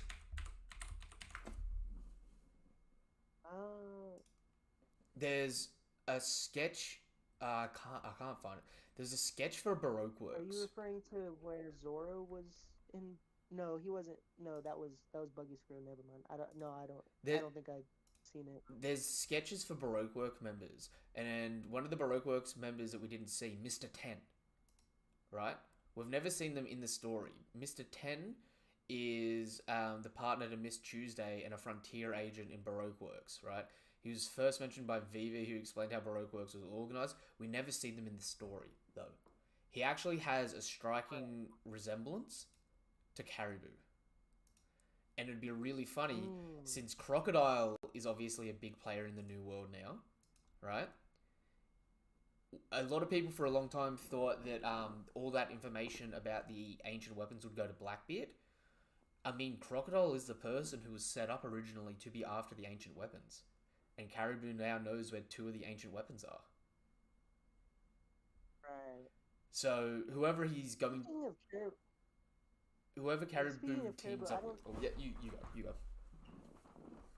yeah, I was gonna say, I don't know how to make this, like, have this come up organically in the conversation, but speaking of Caribou, do you think there's any significance between his, like, uncanny resemblance to the pictures we've seen of Rocks?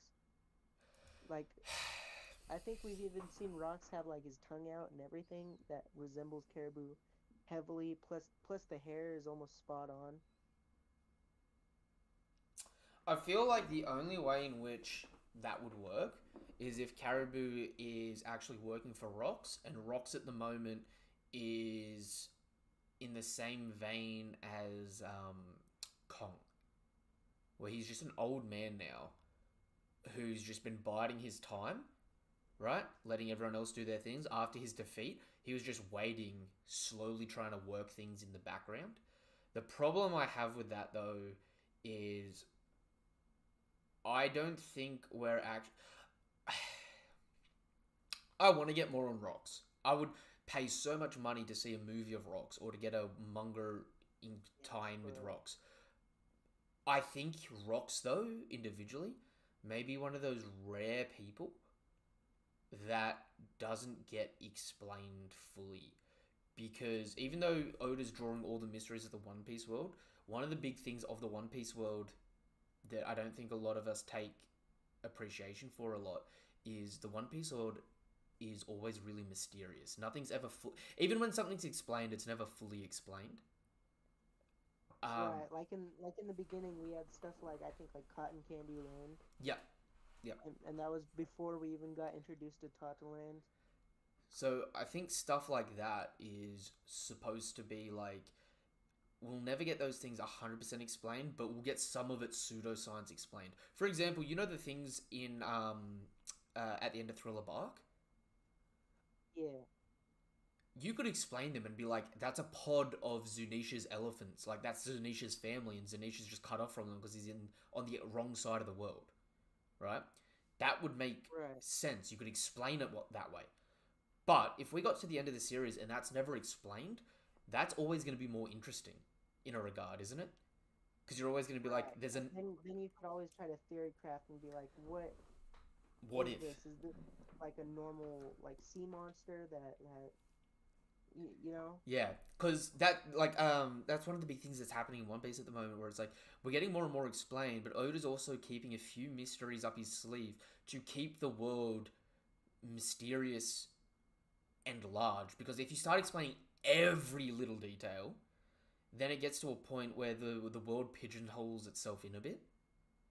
Whereas if you keep a few things mysterious for the sake of being mysterious, you're always going to be like, well, shit, what if... Like, the best way I can bring it up as an example is, like, if you've ever watched Scooby-Doo, right?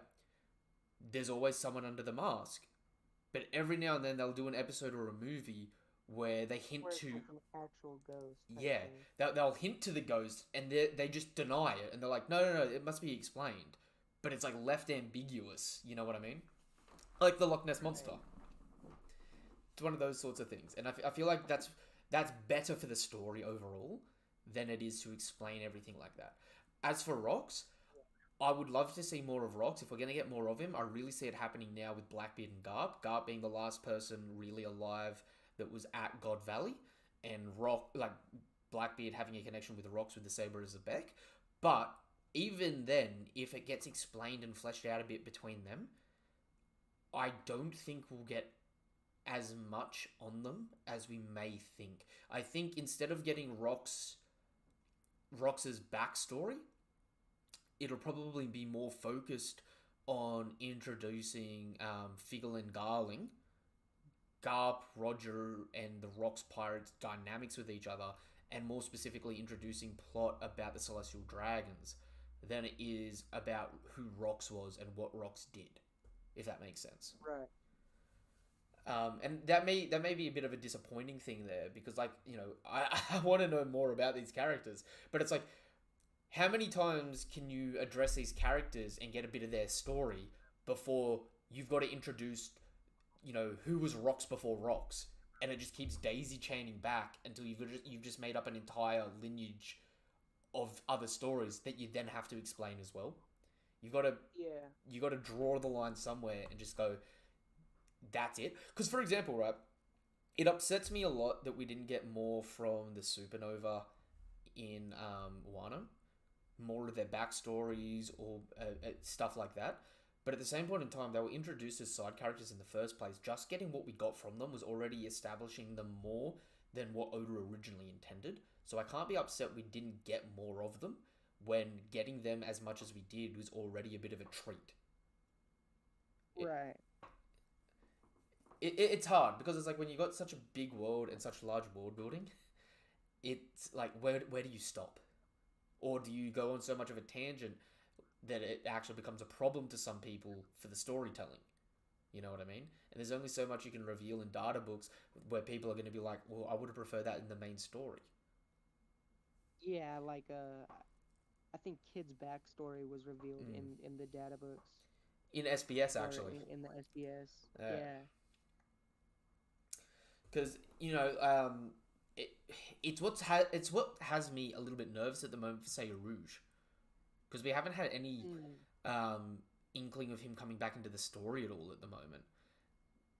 And it's like... Yeah, the only thing we really seen from Rouge as of recent was when he prayed for Kaido. Mm-hmm. When he fell off Sky Island. And then I was really thinking he was gonna show up sometime during that arc, because of course, I mean, he showed up in the very beginning of it, but yeah, no, he was never even mentioned. See, I'm almost more Like, surprised. I'm almost more surprised that he didn't get taken by Kaido the same way that Kid and Hawkins did. Right. But then again, what if Oda actually doesn't really have any plans for him? He was just a cool addition, and just even having him there with that little bit of lore is like, that's enough. Like, possibly that might, because of course, I don't know if like you knew this, but of course Oda's gone on to say that he created all of the Supernova in like 3 hours. Yeah, on the week of the chapter release. Yeah, so like I wouldn't have really expected him to do really anything with anybody he like made up on the spot in 3 hours. You're not gonna be like, yeah, he's gonna flesh out an entire storyline, backstory, this and that for each character. Nah, he kind of just wanted to put like more characters in the world. Like I think the whole reason he did it is his editor was trying to tell him like, it's boring. The arc was boring. Yeah, it's a little boring. It doesn't seem like Luffy has competition. He's like the only dude doing this, basically. Of course, you see pirates as we go, but Sabaody really solidified like, hey, there's actually a bunch of other people that have done the same exact thing that you did, so it's not really that special. And then as things are going on, Luffy's of course getting more special and special, so those people aren't necessarily needed to be like, hey, you're not special. Not everyone's needed to be parallel at all times at the same level. For example, I hated Capone. Capone is one of my least liked Supernova on introduction. I really enjoyed him in Whole Cake. The way I actually came around to, like, the prospects of a pirate family man that's very mafioso was like, it grew on me the more we got of him. But at the same point in time, I didn't expect him to be nearly as like relevant in power as he even was in that arc, even though he was barely relevant at all anyway. You know what I mean? Right. I feel like the super like Uruj, I feel like he's gonna be important, not necessarily have like an entire story arc surrounding him, but like important in almost the Capone beige way. It's just like maybe a little showing of power, and then you see how he is as, I don't know, a captain or a family man, or his beliefs or whatever. And but we're not really gonna get a full story like we seen with Kid. We seen how he is as a captain, and we seen some emotional sides with Killer when he got upset that Killer couldn't stop laughing. But we didn't really like his the rest of his backstory was revealed in an SBS, Mm. so it wasn't, you know. Yeah, no, it's one of those things where it's like, it's been a treat to get what we got from them, even though we want to see more of them. We want to see more of every character as well. And some people have to be left on the cutting room floor. Sometimes you got to appreciate characterization over character development or character progression in that regard. Right. Like, best example I can think of is I'd love to know more about the Blackbeard Pirates. But I think we're never going to really get their origins. We're going to just get characterization and how they behave. Because we may not have enough time in the story to make them interesting past how they behave now. You know what I mean? Depending on if they're the final villains or not, which I'm really subscribing to the idea that they are going to be the final villains. They've just been built up. I think Emu may have been one of those last minute additions that we were talking about with the Really? Supernovas. Yeah, maybe his editor is basically telling him that, like, hey man, Blackbeard hasn't been like, he's been doing stuff, but his like power hasn't been like, you haven't shown his power or his wits enough to actually have Luffy just go and fight him. So then you add Emu in. Emu is maybe just a I'm 100% punching bag of the for. same thought. I was I'm always like, polar he opposite to was that. so weird that he was. Well, until we hear more. Okay, so just say that Oda was telling the truth, and that the series is wrapping up, within the next 5 years. When you think about the amount of manga time or real world creation time that Blackbeard has existed in, to now have the introduction of him, I don't care how well written the character is. It is a bit Kaguya-esque. I mean, I'm happy to eat my words if I end up eating my words. But I always felt like him as a whole, he almost mimics the common new age anime villains, which is, I think, where I'm with you a little bit, Young, in that I can understand if there was always going to be a king of the world. I can completely conceive of that with where Oda has always quite planned. But the Right. type of villain, I'm like, it's too new age anime in terms of, like, if you look at like the Black Clover, or you look at My Hero Academia, it's too The puppet master grandiose, behind and the scenes type of yes, thing. it smells way too much of new scale anime for me to believe wholeheartedly that Im is presenting 100% as Oda intended him to be. I just don't think that that's the case, and I felt that as soon as he was introduced. I was like, serious, come on. That Like, is I fully believe that there was a king of the world, 100%. We've been way too hinted for that to be the case. But the type of person it is reeks a little bit too much of new scale anime for that. Almost trying to adhere and suck in a new generation of audience into One Piece is what it feels okay. like. That's interesting. A little bit. Can I throw a different in perspective out for this then? Right? Yeah.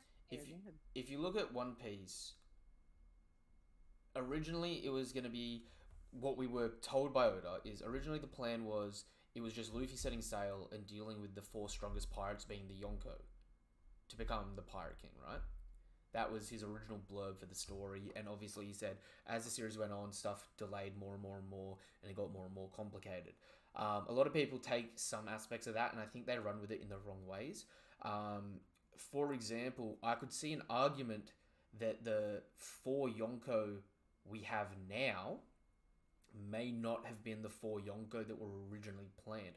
I could see an argument that the four Yonko that were originally planned could have even been some of the original designs for the Warlords, and that the Yeah, 100%. Yonko were adapted past that. But what I will say, Especially since we go ahead. no, what I will say for it is, if you take your, if you look at One Piece as its entirety right now, in the 1,088 chapters it has, and you take a big step back, look at it in the terms of a normal story and a normal hero's journey. If you look at the first 10% of the story, which is East Blue, right? It's the introduction to the story. You're meeting the bare minimum characters, right? Then, Right. if you look at from chapter 100 to 200, right? You're introduced to the conflict of the world, right? You're introduced to a revolution. You're introduced to pirates taking over countries, and you're introduced to the Marines, 3 major factions, right? If you look from chapter 200 to 300, the first thing that's introduced is the Gorosei and the world government. Then they introduce Blackbeard properly, who was already hinted back around chapter 100 in Drum Kingdom, right? So the likes of the Gorosei and Blackbeard were already being like heavily thought of back then, right? And I think where the bloating comes into it is, obviously Oda stated that the 7 Warlords bloated out the story a lot, and he's fleshed out a lot more with that, and as that's developed, there's been more characters. We know the entire likes of Water 7 and Enies Lobby and CP9 was all, reactive on the fly. The arcs, though, that you look at and that you actually think of, if you go back to it, the arcs that he's always known that he was going to do was Wano as one, right? But even looking back at it, one of the first OSTs of the entire story is called Roger and Odin, or Golden Odin, right? That came out in 2000. So Oda already back then knew of certain characters and certain plot lines like that, enough to have music in the anime made for it, right? So although a lot of One Piece is improvised, I think what people think is improvised and isn't improvised gets mixed up, where you got to look at some of the thematical stuff there. He improvises the meat between these things, but the scaffolding of the story, pirates, revolutionaries, and a world government with Marines and authoritarianism, those are staples that have been throughout the entire story since the beginning. And I think he's just been slowly trying to build up each of these factions more and more. And what's happened and where it's gotten bloated is those things. Because if you keep looking at it, again, first 10% of the story, East Blue Saga, is the introduction of characters. The second 20% to up to 20% of it is introducing the Marines, pirates, and revolutionaries with the revolutionaries that happened on Alabasta, right? The next 10%, so 20 to 30%, is Skypiea, the largest arc at the time. And that is a D who, in hindsight, is a god fighting a false god who has divided the world, and the entire mystery is around the poneglyphs and the mystery of the Void Century, right? Then we get Water 7 and Enies Lobby for the next 100 chapters, and the entire point of that saga is to emphasize the main villain of the entire franchise is the world government. We're declaring war on the world government. We'll get to the world government. You know what I mean? Then we go deal with pirates for a couple 100 chapters. You've got another 100 chapters where you've got the halfway point of the story where you have the Marineford saga and this emotional character development happening for Luffy, which, if you look at a hero's journey, that's the point where you start to hit your first major fall in the story, the first major problem that happens to your main character, being Ace's death. And then we come back and we keep building the story in that same way. We've dealt with the Yonko now. Obviously, we're starting to shift focus. It's funny, the people we're focusing on now in the final saga are the exact same people that were set up at the beginning of the story. Buggy, Shanks, Blackbeard, Luffy, the world government, and Dragon.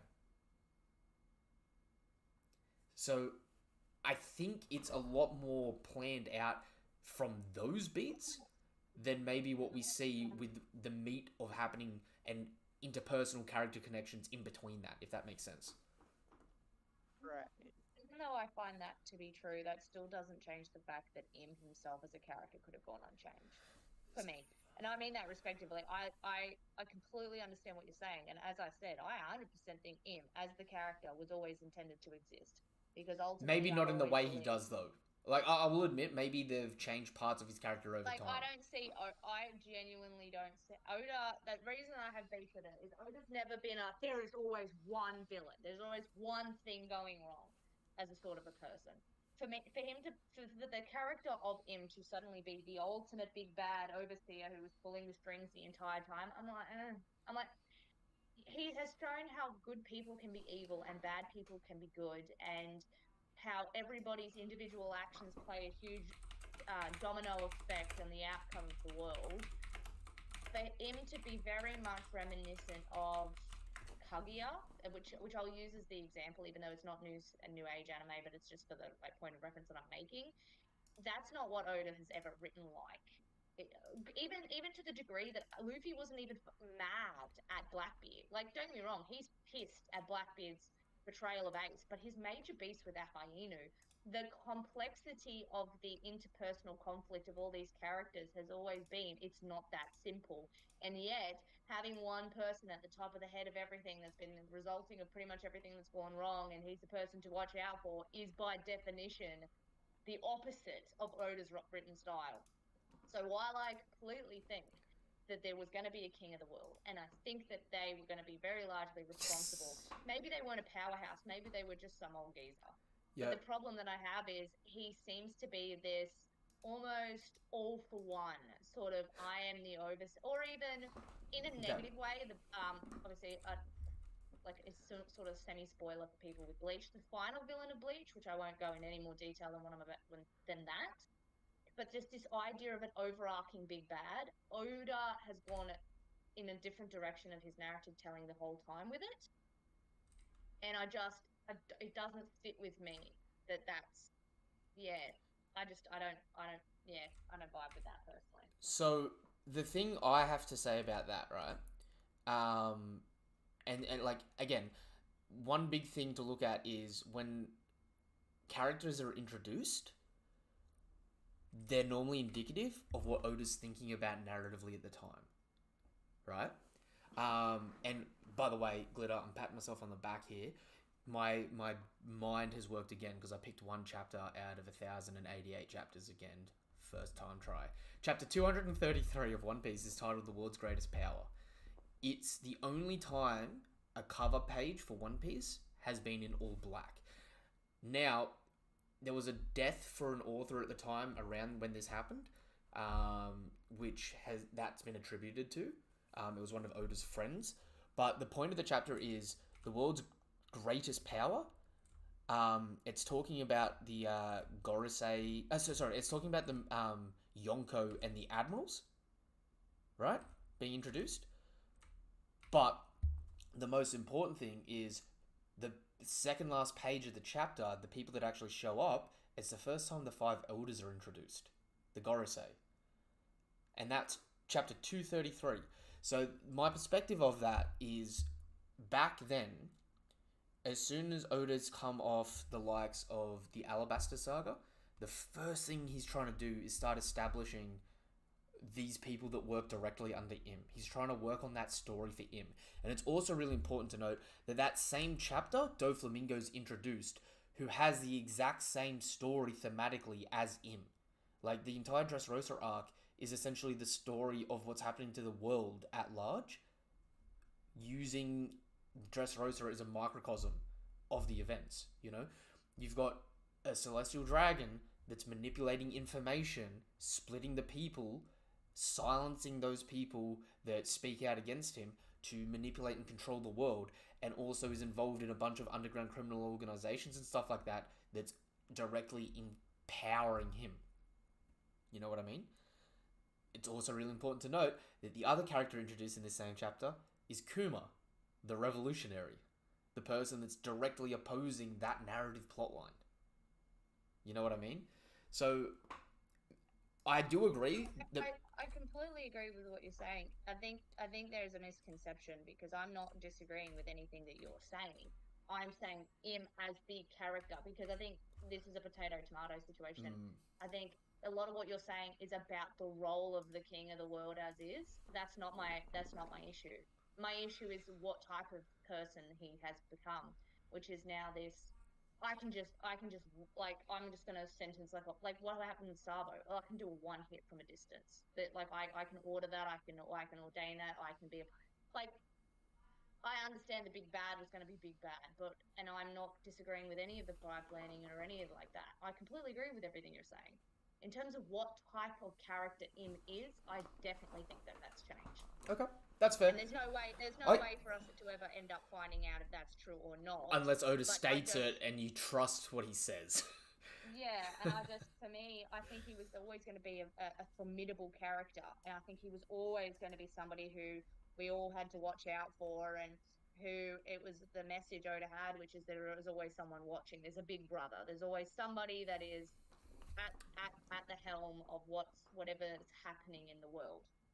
But That's I fair. don't know if they were ever going to be set up as somebody that Luffy might even fight directly, like just dismantling See, there could have been a version of it where Luffy just dismantled their system and removed them from power without ever having to have met them because of how he just dismantles it's a that sort of stuff. Like, it's a yeah, chicken or the egg situation because, for example, right, the One Piece battle music, which was introduced like at the beginning of the series, is the same music as the heartbeat for Gear 5, right? And we know Oda, like a lot of people think Gear 5 came as an arse pull. Oda's, as far as my understanding, based on Oda's comments, he's always wanted to have Luffy fight like Gear 5. It's just he's wanted to build up to it. Yeah, because just doing that, it's very hard to keep a story going. That's why he's had those conversations where he's like, if Akainu was the main character, I could finish the story in a year. Because he's just powerful enough to do what he wants. Right? Whereas with Luffy, he's had to build up this goofiness and this betrayal and stuff like that. Right? There may be some nitty gritty details in between that maybe have changed over the years. But, I mean, Oda's saying, like, I gave Luffy rubber powers because they're stupid. Oda's saying, like, I chose this art style not because I like it or because I like to draw it, but because it looks goofy and it's unique, so it's identifiable. All of those choices that Oda does are intentional, and it's not to the point where he's planned out every little thing in the story, because we know for a damn fact he hasn't. And a lot of the times, I think he lucks out. Honestly speaking, he's got some good luck, but a lot of it, I think, is planned that we don't necessarily see it being planned. It's just how it's planned is he introduces a rough concept, and then as time goes on, he slowly tries to build a framework around it, but he doesn't introduce that framework properly into the story because in case he wants to change something, he never wants to put a hard limit in for his own story because it makes it less likely for him to screw up by contradicting himself, if that makes sense. As for there being like a Im character that rules the world government, I think that character always existed. I don't know if it exists in the way that Im does now, because for Im, I think Im could be. It's a chicken or the egg situation. Was Im always planned to be there, or was Im originally going to be the same role as, say, the Fleet Admiral? You know what I mean? But then as he's fleshed things out, he's changed that role to do something different and had to expand it and stuff like that. yeah. I definitely agree that scale sort of changes. That being said, let's get back in and finish this chapter off. So we pick up with, after Helmeppo's done his volleyball slash, we have Garp talking to Kuzan. Kuzan's like, Garp-san, where exactly do you think you're going with a wound like that? This is just a scratch. Oh, and here I was worrying. And then Garp proceeds to, quote-unquote, blitz Kuzan. It's really important to note, Kuzan sees it coming. Right? Kuzan actually sees Garp running at him. You get the notification of, like, he's seen it. You see a reaction of his face. And then he puts an arm up to actually block while Garp knocks him down. But essentially, you could interpret this, again, as him letting Garp hit him to run off. Which then Garp proceeds to blitz up the island and just give one hell of a right hook to Alvaro Pizarro, doing his Galaxy Divide attack. Is it weird to say that this attack is both super impressive and super lackluster? No, I found the same. It was both at the same time. Yeah. Like, I feel like visually, it's cool. It looks awesome, and like, it's probably got really high potency with the lightning and all that. Like, it looks like it hits heavy, but at the same point in time, it's like we've already seen GARP break a dude's head that could split a continent of ice. So it's like Right. I feel like we should have seen maybe a bit more here. And even though GARP's got a few statements where he's like, you know, I've gotten a bit weaker with age, it's like, I even feel like Kobe's showing was a little bit better than what we've seen a GARP do, because Kobe was able to destroy the entire arm, like through the head, like everything. and While GARP went up and he barely cracked the like Hachinosu's face. and he didn't even break it in half, because at the end of the chapter you see the face is still there because Bizarro's still talking. Yeah, so as of this point, like of course, the amount of damage they did doesn't really show strength, but at the same time, it kind of does. And Kobe kind of did more damage than Garp did with his 2 or 3 punches. It hypes up Pizarro's durability, but it also could potentially like tank stocks of Garp's potency at the moment, at least. Right. And maybe that's just because because the way he beat Xinjiao, right? It's got the potency of splitting the ice continent, but it's on his fist. Whereas this, he's having to do it over a bigger range, so maybe he doesn't have as good range. Like he's got the AP, but not the DC. But I feel like based on how he's been portrayed and how other people have been portrayed, like this is a big it's both really impressive and super lackluster, and it's really hard because it's like on paper he did really well. On showcasing, it's kind of like I've seen some more impressive stuff recently. Like if you're looking at it on paper, right? Garp and Whitebeard have a very similar feat on paper, right? They fight. They both get impaled, and they both fight an admiral, where it's like the admiral gets 3 hits on them, they get 2 hits on the admiral, and they also fight at like someone that's roughly around that first commander range, and like they pretty easily handle the first commander person, but they like slowly get injured, and then they just get ganged up on.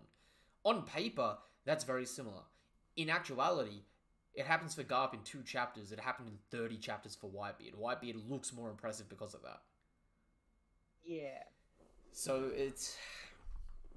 But at the same time, Whitebeard, well, he is going up against like some high-ranking Marines, but it's not like all the admirals jumped Whitebeard at once, or even all the vice admirals, they didn't jump Whitebeard at once. Even if they did, I'm sure they probably wouldn't have done anything. But yeah, but with Garp, he kind of like he's fighting Kizaru, or not Kizaru, Aokiji, and then as soon as he hits Aokiji and actually floors Aokiji, then he gets stabbed by Shiryu. So it's not necessarily the same, I would say, as Whitebeard, because people were like terrified of him. Yeah. And of course the low level pirates we see are terrified of Garp, but even Aokiji's telling them, hey, like you're probably better off going home, basically. Like, although the feats are the same, the betrayal is vastly different. Yeah. And like, again, it's one of those things where it's like, I want more of Garp at this level, but I can also understand not spending 30 chapters to make him look like an absolute tank like Whitebeard did. But we still do deserve, like, he shouldn't be shitting on everyone here, but maybe we should have a few more panels of people being like, what the hell, he's a monster. He's doing this, and this with a stab wound through the whatever. You know what I mean? there's not as much gas here as there are for other characters. But then again, maybe Oda just doesn't want to gas Garp as much, which is fair enough. Right. Maybe that's because I feel like he's really holding back when trying to portray like Shanks. We got one attack from Shanks. We haven't seen any attacks from Mihawk. He's like really holding. We finally got to see like the one attack from Garp, but like he's really holding back when it seems to like when it comes to how the most powerful players in One Piece actually fight. what I think that is, if you look at it at the moment, right? I think Right. the strongest good characters, Shanks and Garp, like people that are good to the Straw Hats, we're getting their feats now because when we shift to the villains of their level, they're going to get fleshed out a lot more, if that makes sense. Yeah. So we can comparatively scale the good guys back off the bad guys, but I think it's one of those things where it's going to be like a lot of stuff is going to be ambiguous. They're showing off the good guys now, but it's like, okay, we saw one attack from Shanks, but we haven't had like the same sort of feats from Mihawk yet. So to me, Almost when like we seen Gold Roger and Whitebeard clash, then we get that little reaction from Odin, like, oh, what? They're not touching, and then come to find out, whatever, like 100 chapters later, come to find out, it's actually they were using Advanced Conquerors hockey, and then we get Kaido's whole explanation about Advanced Conquerors. So yeah, maybe like what you're saying, it's gonna slowly, like we seen Divine Departure and Galaxy Impact and stuff like that. They seem, I don't want to say like the same, but like relatively similar at least in terms of hockey output. So we're gonna see something like that, and then maybe see Oda flesh out what exactly is going on in the near future. Again, the problems with a lot of these One Piece characters as well is unless they've got a specific devil fruit, they may have AP to deal with people that like Garp's Galaxy Divide here. Point blank, his fist, if it clashed with a quake, make it equal the quake. So it could be like planetary AP. But his range here, it's like he's barely damaging Pizarro. You know what I mean? So it's like one of those things where it's like we can always get comparative scaling where it's like these people can do really well on their own against other people that seem stronger overall, but they can't do the same feats overall because they don't have like the output that other people do, which is good because it keeps more of a consistent like what if this person versus this person fought, how would it go? Like I've been going over recently.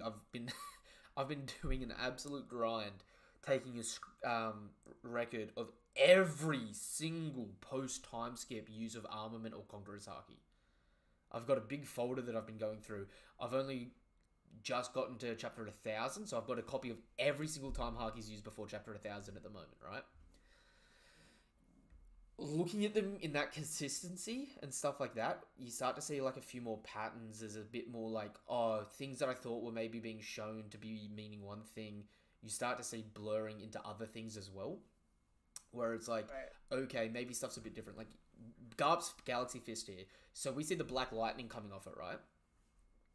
At the moment, a lot of people view that as representing Conquerors, Advanced Conquerors, right? Because of how the rooftop was being shown, right? Right. Looking at it more in hindsight at the moment, I'm actually wondering if it's actually not indicative of Advanced Conquerors and actually indicative of flowing Haki. It's being used when people flow their Haki. Because we've got examples of... Because, didn't the Scabbards, wasn't their Rio portrayed as having black lightning when they actually reopened, or not reopened, I don't think Kaido's they were able wound? to reopen it, but yeah, when they were fighting Kaido. Yeah, so it did that, but at the same point in time, not all the Scabbards have Rio. Not all the Scabbards are good at using Haki. For example, we don't have we know that we've seen Raizo use Haki, but we've never seen him be able to do black cladding or even Rio. Right? Any feats that Raizo actually has against Kaido was using his Devil Fruit, not any form of Haki. So I think Kinemon and the Kawamatsu are like the only ones we've seen actually use armament hockey. Because of course, Izo, I don't think we ever seen armament hockey because he's using in the manga, pistols. I don't think we even see Kawamatsu use armament Haki in the manga. Oh. From my memory, just based on having recently taken these screenshots, the only ones that actually use armament Haki. So, okay, you've got people that use armament Haki, but they don't use hardening. For example, Okiku can stab through Kaido's hand, which we know requires Haki, but she's never able Right. to clad her blade black. And if you actually go back, we know Kanjuro can use hardening because he uses it at Dressrosa to try and stop the birdcage, right? But when Right. he fights Okiku, neither one of them harden up their brush or sword. And the only time we actually see them clash, we see the lightning as if it's a Haki clash, but it's not depicted as the black lightning. It's depicted as the white lightning we see when Haki was first being introduced very early on That's what post we've time seen, skip. like the same white lightning we've seen with Chinjiao and Luffy. Yeah. So Yeah, it's interesting because didn't Chinjiao and Luffy have white lightning, but then like maybe a few chapters later, when Luffy clashes with Dofi, it's actually portrayed as black lightning. So this is really interesting here, right? Luffy vs. Chinjiao has both white and black lightning. When they clash, they have white lightning going everywhere, but very small at the center of their clash, they also have black lightning. Right? When Luffy fights Dofi, who's a better conqueror than Chinjiao, you have that clash where there's black lightning everywhere. We actually have examples. So there's only 3 or 4 characters in the series we've actually seen do this. But there's a handful of characters that we actually see when they're not in a fight charge up their Haki. And they actually get the black lightning spewing off their body when they're not in a fight. So when Don Chinjiao wants to fight Luffy when they're not in the Colosseum, there's an example when Don Chinjiao flexes his arms and we actually see black lightning start to come off his body. We also see it at the end of Zou when Raizo is mad at the Minx for not letting him go to help them fight. Raizo does it then as well. We also see it in a fight, for example, with Jinbei versus Who's Who. Who's Who is attacking Jinbei, both using Haki. Neither one of them's hurting each other necessarily, right? But then Jinbei starts flexing his Haki, like charging it up, and that's when Who's Who breaks his finger. So Get a demon break fist, right? yeah, so there's a lot of things that I'm guilty of perceiving them differently, but looking at all of them, and like I can send you a copy of the folder at some point if you want. But looking at all the Haki uses all at once, you start to see like the Black Lightning doesn't exist in every Haki clash, and it doesn't even exist even in a modern day in all clashes. So that Black Lightning has to mean something. I'm starting to lean more along the lines of that Black Haki is someone either charging their Haki or flowing their Haki. I'll have to go over to like come up with a solid hypothesis for it, but it is being shown to have a meaning, whereas at the moment we just take that to go, oh, that's Conqueror's Haki, obviously. But I've seen people from this chapter obviously look at Kobe going, Kobe doesn't have Conquerors, or Kobe has Conquerors, because Kobe's doing the same thing here. It's just to a lesser extent. You know what I mean? It's right, and it's yeah, that's very interesting to look at it like that. yeah, that's very very interesting. I never noticed that. I always thought that was a flaw on the animator's part during Dressrosa. Like I'll hockey or Conqueror's hockey users when they clash, it's the black lightning. But I always thought the animators just like did normal lightning, and then later on when it's like when they're like, oh shit, it's supposed to be like black lightning that actually portrays Conqueror's hockey, then they switched it up during the clash. But I didn't realize that there's actually moments like in the manga where there's black and white lightning I will flashing. bring up the example for you right now. I will put it in the Discord. So if anyone wants to see what I'm talking about, you can go look in the Discord for this, because it's been a project that I've been doing this last couple of days, which has been soaking up way too much of my time, and I have way too many examples of this. For example, as well, just as a sidebar, up to a bit past chapter 1,000, right? In half of the entire manga, there's only so far 474 pages that have haki. Out of tens of thousands. So it's far less common than we probably care to remember. You know what I mean? Right. Okay. I'll give that as an example, and let me try and find the example of where he's charging haki as well. Not there.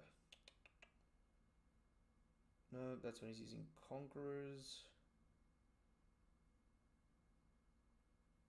Hang on. I'm finding this. I'm determined to find this.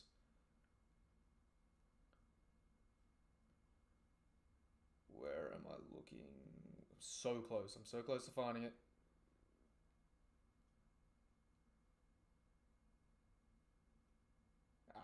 I'll send this for the moment so you can see what I'm talking about though. And I apologize because it's in phone quality. I haven't edited them back yet. But if you look at that in the manga, right? That is clearly the white stuff, the white lightning around it, like the explosion, but also the black lightning in it. And we have a lot of examples of that stuff happening throughout it, which implies to me that there's two different variations on these abilities and techniques in that regard. If that makes sense. Yeah, that makes sense. I'm really tempted now to try and find this other one, because this other one, like the whole charging haki like that, I feel like most people don't ever realize is an ability, because it's something that I didn't know was an ability for ages. It's just only recently on rereading stuff that I've actually seen it and been like, oh crap, right, that actually exists. You know what I mean? Right. I feel that. I started rereading. I got up to I'm up to right after Long Ring Longland right now, and there's just like so much that you notice doing like a reread, especially since I of course watched the East Blue Saga as the anime, but going back and rereading, you actually see some of Oda's actual intentions, and there is actually stuff the anime cut for time that is in the manga. Like, I think one of the quotes that introduced Little Garden that was cut from the anime, and it was just said by the narrator. But in the story, Nami picks up a book and she reads it off. Mm. You know what I mean? She reads off the name, and it's by Louis Arnott. Yeah. It's either The yeah, I think that not was that Bragman or was that the botany book? it was a Bradman. Bragman, yeah. Because I've always looked at that thinking they're a historical person that'll come back. I found the two images. They're in the Discord at the moment as the most recent two. So that's an example of both Chinjiao and Raizo charging up their haki when they're not in a battle. And you see the black lightning actually starting to form around the back of them. Right. So clearly, whether or not we are privy to what it actually means yet, there is clearly some form of meaning behind it, obviously a lot of people have taken it to mean it's Conqueror's Haki and just ran with it, because Conqueror's Haki is always depicted with that black lightning. But is that because, in that regard, you could think of Conqueror's Haki as you're always flowing your Haki outside your body? Because it's an exertion of Haki? Right. You get what I mean there? Because that changes the definition a lot more there. Whereas if you look at GARP here, if you say this isn't Conqueror's Haki and this is just Armament Haki, and this is just a really high tier advanced Rio feat or something like that, it's like, oh, okay, that changes the meaning a fair bit then, doesn't it? Because like, look at Kobe. You see the black lightning on Kobe here. Kobe throws the punch, and there's a clear barrier there, like you normally see from the emission of Haki. But then there's also a little bit of lightning, just 2 strands of lightning coming off the top and bottom of it. Yeah, just a small bit. Yeah, which would imply that his Haki isn't that strong yet. Like, he's not good with the techniques. And this, for him, is probably a huge Haki bloom. This one conflict here. Right. Because, yeah, like we were saying, or like we know in One Piece, Haki does bloom through, Intense not situations. through, like, training. Yeah, it like, yeah, heated situations. So his honesty punch, yeah, for all we know, that was his very first honesty punch ever. Like, And a big thing about that as well, it's like, you got to think of it like this. It's implied here that Kobe's doing this with an advanced Haki technique, right? right. Zoro did this same feat with regular armament. So it still shows that Kobe is physically weaker than these other characters, but he's making up for it by developing his will and learning techniques to circumnavigate that. And as he gets stronger, as he catches up to them physically, he'll get back up there. Whereas someone like Zoro, who was already physically strong, that just got Haki, was doing feats that weak people with advanced Haki are doing. So when Zoro gets advanced Haki, it looks even better. That's a big difference in the way of perceiving these things, I think. Because, I mean, you could just look at it and just be like, oh, Kobe just casually destroyed this arm, this is great. But it's like, if you actually go back, Don Chinjiao and King Elizabetho did the same thing.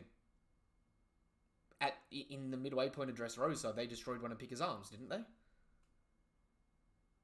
But the thing there as well is, you could look at the King Punch. If you look at the King Punch in the manga, it actually has Advanced Conquerors or Emission being shown, but we never see it front on. We only ever see King Elizabetho's back and the black lightning coming off the attack.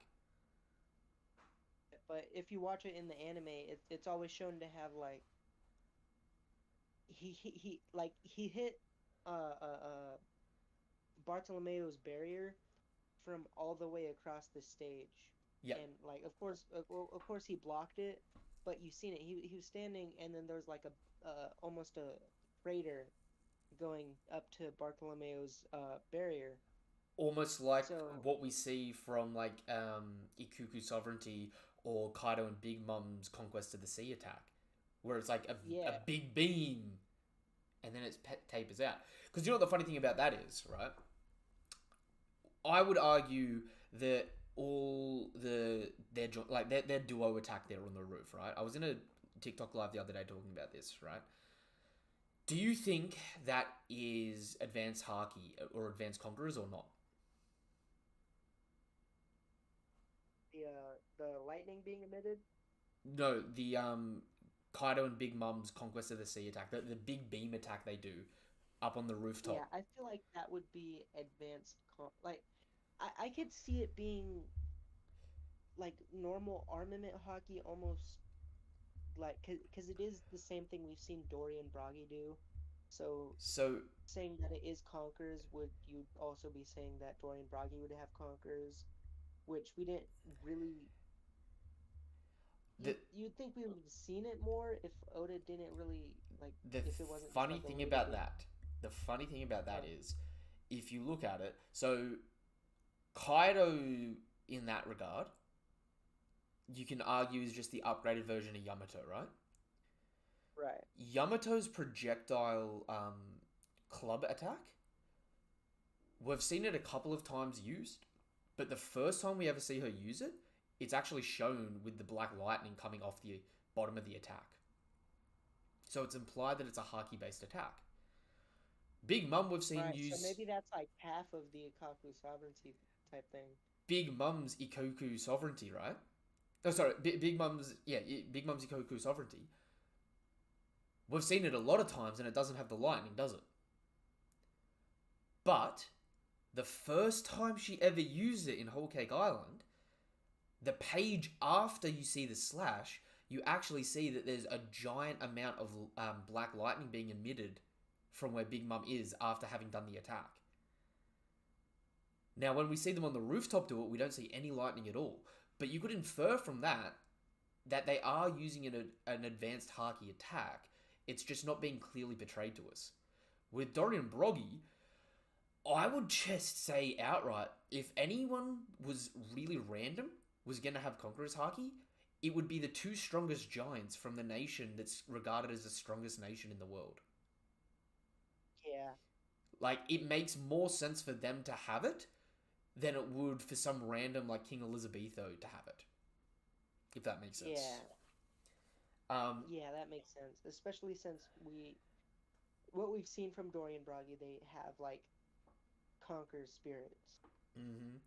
And, I mean, as for why we haven't seen much of them do it, technically speaking, you could just make the argument when we saw them pre-time skip, they were exhausted because they just fight non-stop every day for the last 100 years. Like, if anyone's going to have a Haki bloom, it's the people that just spend their entire time in a high-diff fight. Like, we talk about Akainu and Aokiji fighting for 10 days as being super impressive. Dorian Broggy did that stuff for 100 years. Yeah.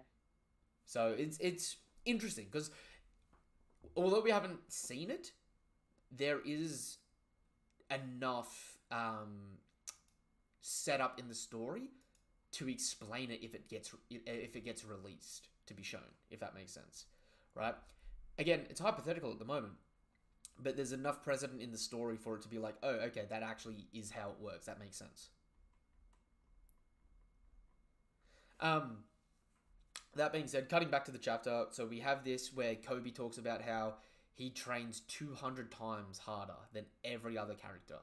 So if you put that into perspective, if he trained for 45 days from when he joined the Marines to when we see him at Water 7, right? 45 times 200, I'm not the perfect person at maths here, that's, what, 900 or 9,000? I think that's 9,000? Yeah, I'm not good at math either. 45 times 200 is 9,000. So Kobe in that time then has had the equivalent of 9,000 days of training compared to other characters. So Right. in other words, he's had the equivalent training in 45 days that most Marines have in 24 and a half years. So if you look at Marines that have joined the Marines and have been a part of the Marines for 2 decades, they typically tend to be captains. Like, look at Tashigi, look at Smoker. Smoker at 30 was a captain. So, in a weird way, Oda has like a rough timeline of how long and how much effort you need to put in to get to a certain point in the Marines. And Kobe, he's kind of consistent with it. It's just he's doing more than everyone else. And it's paying off more than everyone else. It's weird to say here, but it's like, this feat from Kobe is also super impressive, but also, like, what? Like, we saw him chapters ago not being able to destroy the cannonball around his leg, which didn't make a whole lot of sense, and then he does this. So it's like, there's a bit of inconsistency there, but I think that inconsistency comes from the fact that Kobe is just unironically very bashful. Right. Like, I think it's a character flaw as opposed to, like, a physical lack of, like, capabilities here. But I will say, after Kobe does this punch, he passes out. So this was his all-out attack. This wasn't, like, something that he could just do casually. Right. So So yeah, it's not like we're gonna see Kobe throwing out like 3 or 4 of these at once. This is like, I'm either gonna stop this hand or everybody is gonna die type thing. after this, he may be able to do them a bit more regularly, but at least for this is his version of like Usher a Dead Man's Game, or his version of the Bajrang gun. You know what I mean? Right. It's like I've got this one attack left in me. After it, I need to be carried by another person. Yeah. Which again, it's impressive because we don't have a whole lot of people doing these feats very often, even though we know that there are people capable of it. Like, based on the last chapter, right, you should argue that our Kiji should be able to do this without his Devil Fruit as well. You know what I mean? We've seen that he's got high tier emission from Marineford. We see that he's got high tier like Haki, being able to go parodive with GARP.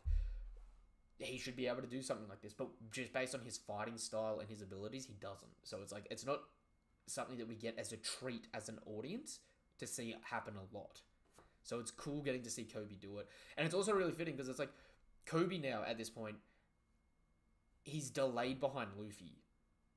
Like, Kobe going all out here, this is like Kobe's version of how strong he's gotten from the 2-year time skip.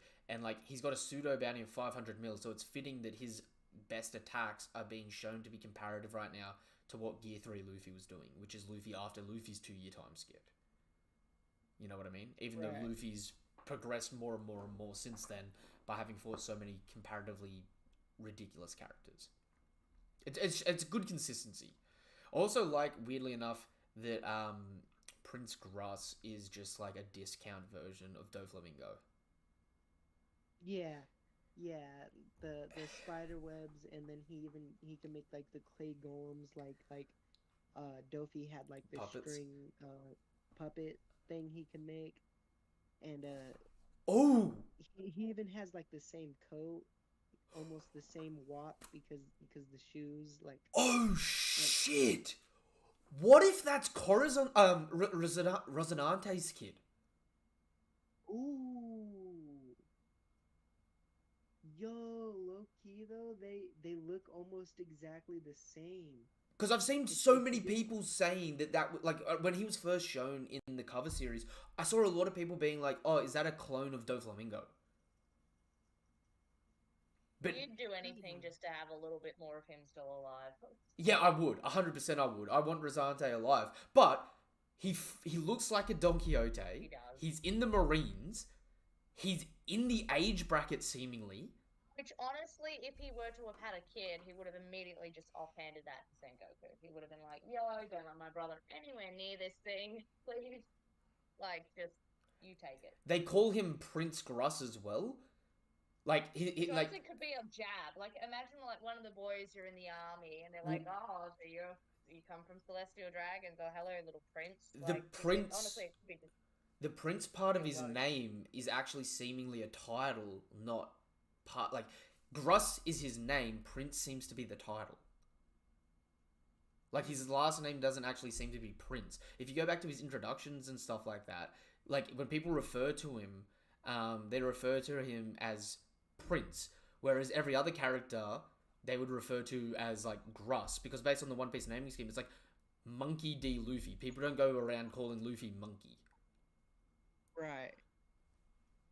So if his name was like Prince Groose, like actually, people would actually be calling him, like you were saying, Groose. Yeah, so it's actually his name.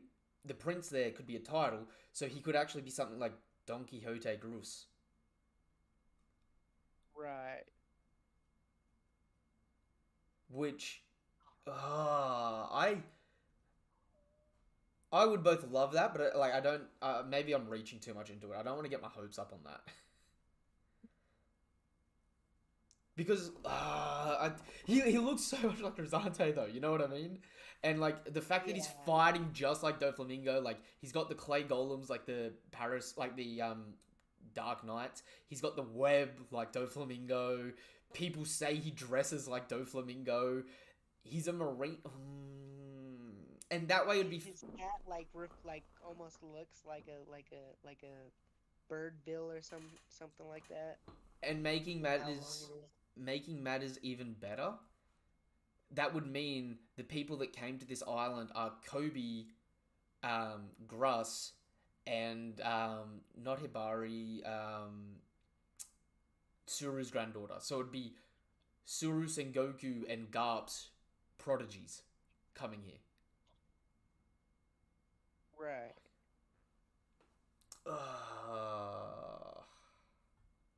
I would love that actually. Like I'm just gonna double down on that. I would love for that to be Rizante's kid, because then you could almost have a really powerful moment with Law and Gruss. Yeah, that would be cool. That would be a cool moment. Because Especially since, like we were saying, he looks almost one to one like Corazon if you just take the makeup Corazon's of face paint off. yeah. Yeah. So like you'll probably get Law like looking at him and then like reminiscing I would love to about see Corazon. Dopey's face when he found out.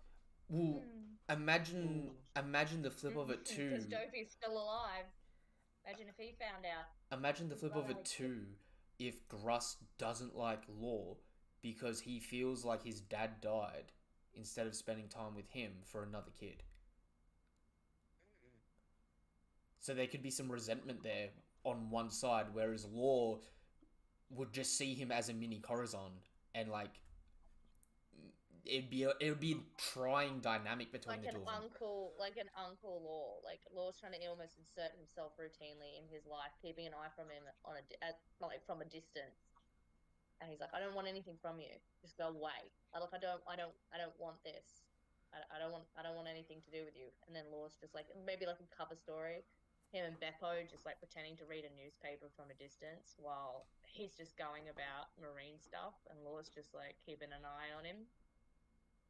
Like extremely over. I think Law would be hilarious because he would be an overbearing older brother. If he would find out that was, it would be a 180 for his character. He'd be just up in his grill. He would be like, I don't care if you want me here.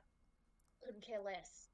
I'm here. So I reckon it'd be really funny because we know Law is a bit of like a hard ass, bit of a cool, calm, collected character. So it'd be really funny if Gruss is like, leave me alone, and Law keeps interfering because he thinks Gruss is gonna get his ass kicked. So he keeps like doing saves for him and helping him out, and Gruss is just like, just leave me to do this or I'll take you in. And Law's like, oh, you couldn't take me in even if you wanted to, and you think I want to be here? I don't want to be here. He's almost like the male Sundari sort of character where he's like, bugger, idiot, I don't want to be here.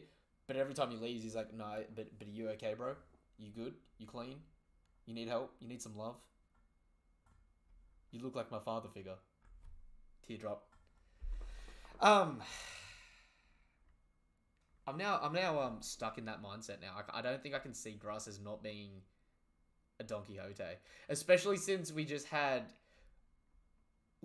we just had Mjolsgard be executed too. well, the thing is, if Dopey's about and keeping it, sometimes notices that his character arc hasn't closed. Sorry, say that again, Glitter. So, you were a little far away from the mic then. the fact that Dopey's still alive and now is still an active member in the story, his thing hasn't closed. Like, his story arc has not closed. There is a reason why Doflamingo is still out and kicking, and he didn't go down in his arc. And I think if that were to be the case, it would set up as almost an offhand. I don't think we'd get focused on it, but it would be interesting for Law, for whatever reason, for Dopey, because of his connections now, to find out about that and put a huge ass bounty on his head. Ooh. And then for Law to be able to come back and beat Dopey on his own without Luffy. And that's the final, like, to be able to defend the bit of when he wasn't able to help him in the beginning and redeem himself, because he still blames himself for his death. That's not changed. He's still angry. You know what makes this even worse? For Law not to have died versus with his crew. If Kid did die but Law didn't, for Law to still be alive, for Dopey to still be alive, and for Dopey to be part of a crew system that is intent on hunting Marines, it would be an interesting closure for the character if Law ends up with that little bit of Rosante back, if he finally was able to save a part of Rosante from Dopey, and if he was able to defeat Dopey the way he always wanted to without Luffy's assistance. If somewhere in the ether that's how that unfolds, because their stories are still needing to be closed if they're still alive. So Guys, the plot thickens. Because who is the leader of Sword? Diaz, former Barrels, ex-Drake. The guy that was saved because of Rosante's death. Yep. Him joining the Marines and Gruss joining... So, if Drake, because Drake's like specifically titled the Captain of Sword, right?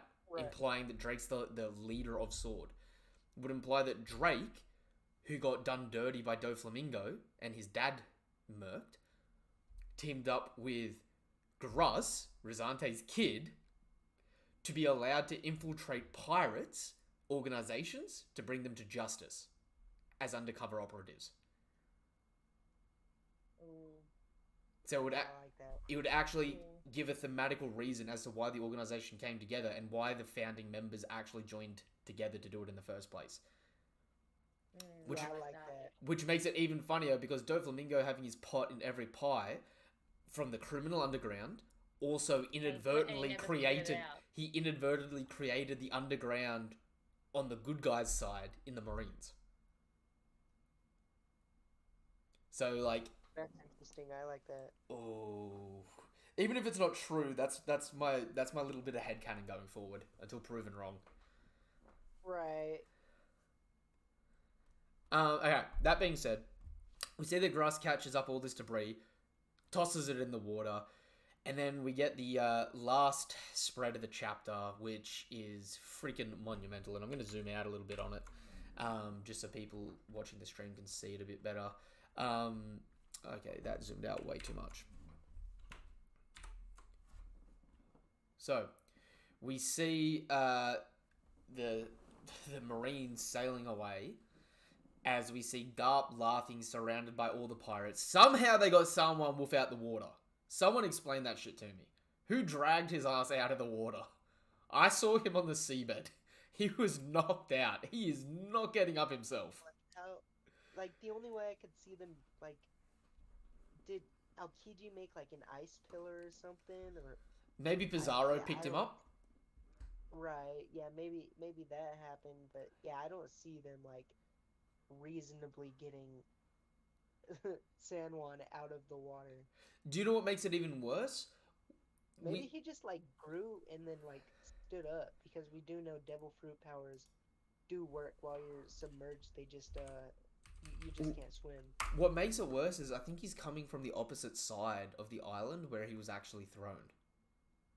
So it looks like he went around the other side of the island to get up. Almost like maybe this has happened in the past, so they've got like a little set of stairs for him to be able to climb up.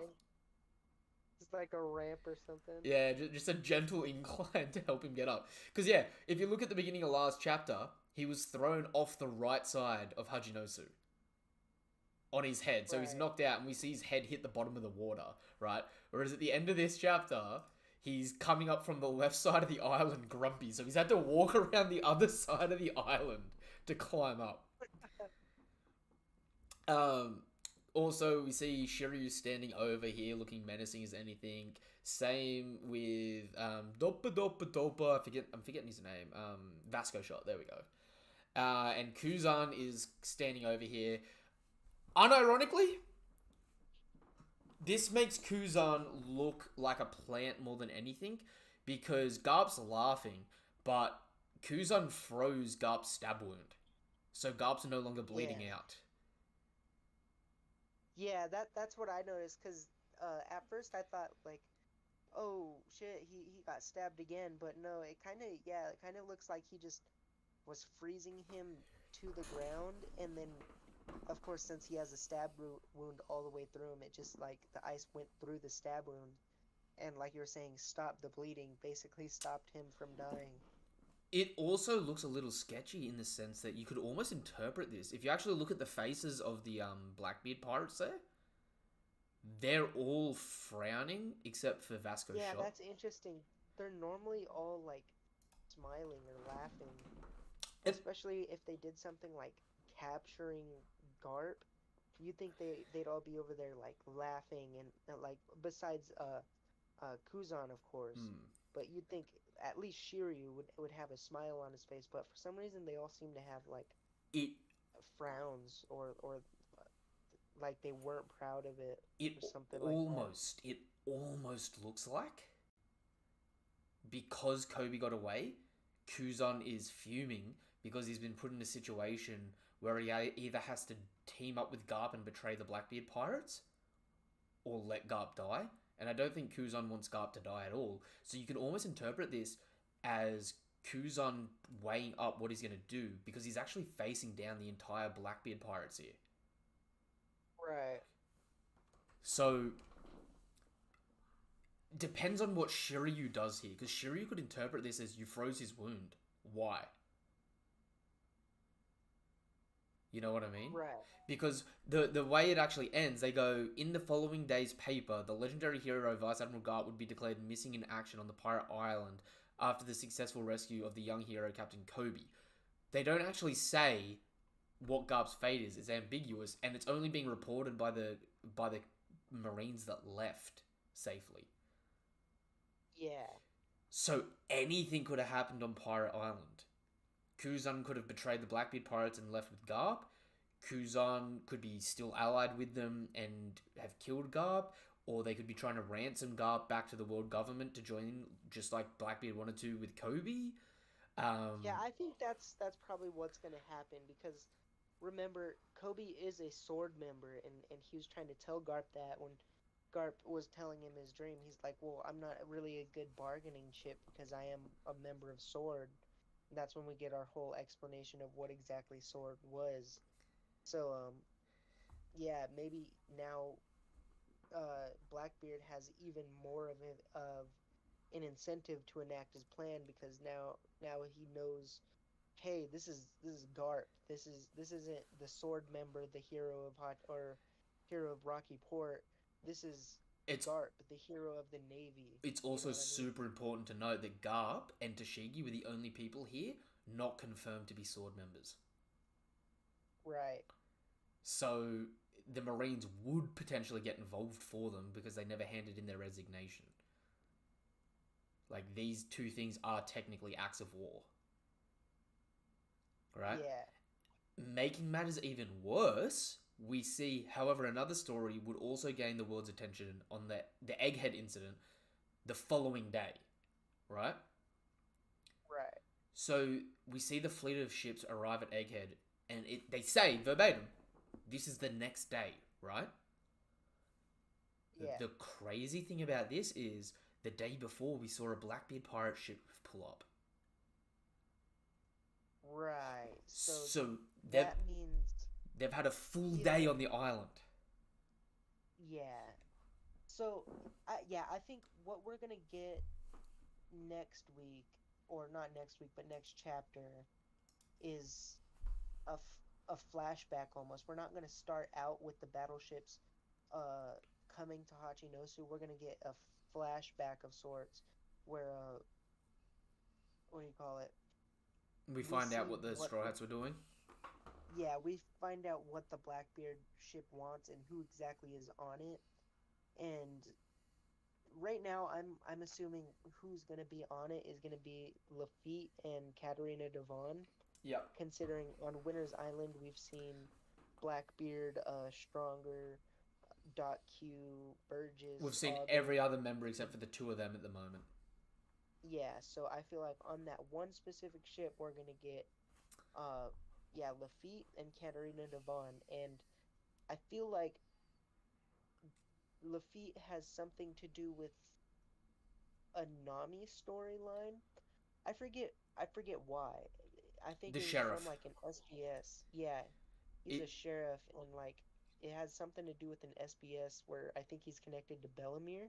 Yeah, something like that. there was a huge thing about it years and years ago. It was a theory, um, because people were viewing it as he's a sheriff that was corrupt in that, and maybe he had something to do with the battle that Bellamy was in where she found Nami. So maybe he's got a Right. connection with them through that. Also, because he's the navigator of the crew, people just immediately draw the parallel between Nami and a navigator. What I will say really quickly, though, is we know the Straw Hats are up the top of the protection dome in the Frontier Dome, right? Up in the Right. Egghead Records. Uh, Lafitte can fly, and Katarina Devon can turn into anyone, so she could also turn into Lafitte and fly. So their ship is gone here. You could look at that as their ship was sunk. You could look at that as their ship is off panel. Or you could look at that Right. as maybe something's happened in the meantime, this being the following day. With Augur, people can teleport anywhere. We don't know what the prerequisites are for the ability. Maybe he can teleport anywhere that he can see or hear. So maybe it's a matter of like if they've got transponder snails on them and the Blackbeard pirates play the transponder snails to each other and Lafitte can see where that transponder snail is recording, he can teleport there. Right. So you could have reinforcements come here or not. There's all sorts of possibilities for it. But we've had the Straw Hats were here dealing with the Seraphim. We don't know the outcome of that because they weren't actually successful in beating them as far as we saw. Last time we saw as well, York had Vegapunk's stellar body captured down in the basement, and the Blackbeard pirates have been here for a full day. So, I think we are getting a flashback at the beginning. If not, we're gonna jump into one of the most chaotic events possible. Yeah. Because the creepy thing is with Katarina Devon here, you can't trust anyone. That's what I was saying. It's almost like a scroll type thing in Marvel. Some secret Like, you invasion shit. can't- Yeah, you just can't trust anything. And then yeah, on top of that, if it's Lafitte and Katarina Devon, like I said, if Lafitte's connected to Nami, and then Katarina Devon we know likes pretty women, you know, it feels Nami like and Robin. Nami and Robin might be prime suspects for like a kidnapping, or you know, So 'cause Robin of course is very valuable when it comes to becoming the Pirate King or reading the poneglyphs. the two scariest things to deal with here is York and Robin from the Blackbeard Pirates' perspective. Right? Yeah. My reason for thinking that is because we know the Blackbeard Pirates have pudding too. What if they're collecting every crew's version of whatever would get them to Laughtail to specifically block the competition and monopolize the information to get to Laughtail, even if they can't find the last poneglyph? Right, they took pudding, even though of course Katakuri was still alive. If Katakuri wanted to just go and try to find the One Piece, they basically just cut him off with that. Yeah. I kind of like that. That's pretty smart because It's more conniving. yeah, I don't think yeah. Yeah. And so they could go after Robin here to stop the Straw Hat's ability for it. The problem is... I liked it because we know. I'm sorry for cutting you No. off, but I like it because we know Blackbeard is a gambling man, but he's also like unfair. So it's kind of like him gambling with loaded dice. You know what I mean? Yeah, like, yeah. He knows he has everybody's poneglyph reader, so he knows he's gonna win this gamble no matter what. It's still a gamble no matter how you want to look at it. The only thing he can't take into consideration here is the voice of all things. Right. Which is something that goes beyond the game. It's not established in the rules of the game.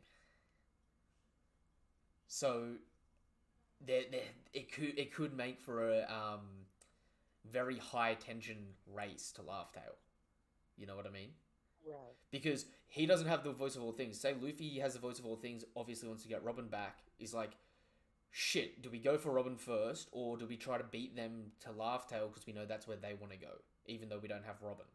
Whereas they're like, look, we don't have the last poneglyph, but we've got we've got all the people that can read the poneglyphs. Maybe then Pudding awakens her third eye, and they're like, yo, where is the poneglyph? What are we doing? Like, what can you do with that third eye? Can we get there? And we get a parallel race between the two of them trying to get there after both crews have been somewhat weakened in a war against other factions. Right.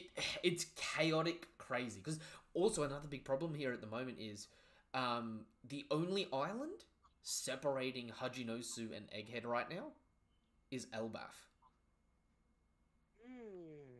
That's interesting. Based on the map we got at the end of Wano. Oh yeah, because Kid took the middle path, huh? Yeah, where we've got Kid and Shanks there. Obviously, Kid seemingly has been defeated, but we've got Shanks. Is he going to go left or is he going to go right? Right. Yeah, I think. Well, I don't think he would, because he obviously knows Luffy's on Egghead, because Morgan's been pumping that in the news like ever since Luffy arrived. But so I don't think he would go to Egghead necessarily, because of course he's been like stalling or trying to wait to meet Luffy till the right time, and since he didn't want to meet him on Wano, I doubt he would want to meet him maybe like a week afterwards, just because just because he met Vegapunk. He didn't even learn anything from Vegapunk. He just fought Lucci and met Vegapunk as a person. See, I doubt Shanks would be like, yeah, I kind of want to meet this. I want to meet him now, as opposed to a week ago when he was basically the exact same. See, the thing here is it about meeting him, or is it about other stuff? Because we know he's actively trying to find the whereabouts of Blackbeard, right? Right. So that would imply a narrative connection between Shanks heading to Hajinosu, right? That's if Shanks doesn't actually just retreat past them. Like, in terms of what, that we know Elbaf is in between these two islands, but we also know that once you go to Elbaf, you can reset your log post and go to the next island past that. You know what I mean? Right. So it's like, Shanks may not be involved here. He may be what comes after here. But from what's happening right now, it really seems like we're in a battle royale, and the big thing's going to be a bunch of really well-known characters being thrown into different conflicts with each other just for random fights and stuff like that to hype up this year, right? Parallel with the Egghead journey.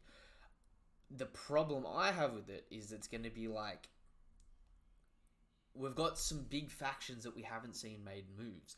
For example, we don't know what Cross Guild's doing at the moment. Last time we saw anything with Cross Guild, it was implied that Seraphim, Dofi, Croc, and Moria was being sent to Cross Guild. Right. We never saw them show up in the initial conflict of the Cross Guild when Crocodile showed up to save Buggy, which could imply that they're still on their way there now. Or those Seraphim could have been diverted because of the Egghead incident. Right. You know what I mean? So there's so many different... Yeah, it kind of makes sense, because like if they were just diverted, because like what would you want to attack an emperor who's just like chilling at his house? Like, you know what I mean? divide your forces or or conquer.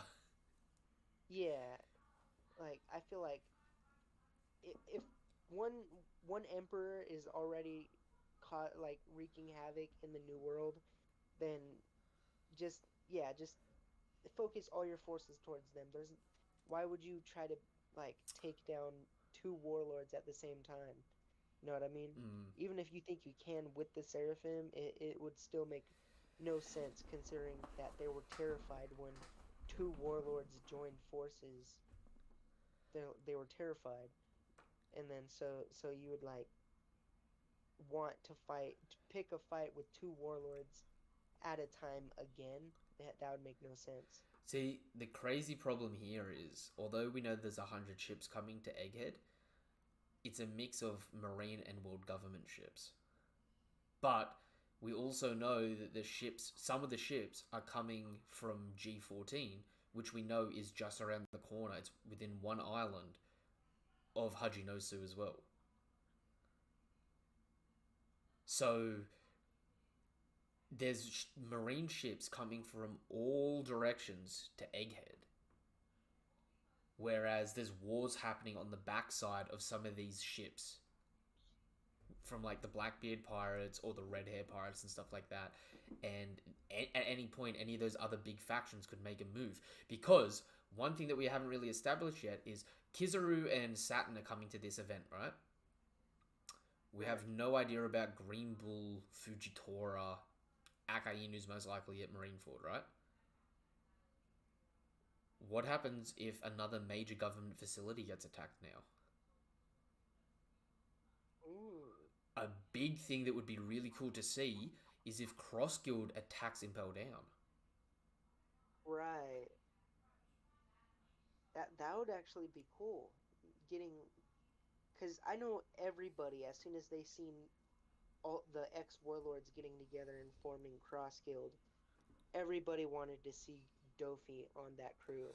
See, You know, who I really I want to think see is even there was Weevil. even false spoilers talking about Dofi being on Cross Guild, and then so I wouldn't doubt Oda actually like Doing it. inserting. Yeah. See, I think what would make it really cool as well is who is currently in Impel Down of note. Well, you have Dofi and the current Doflamingo Pirates, right?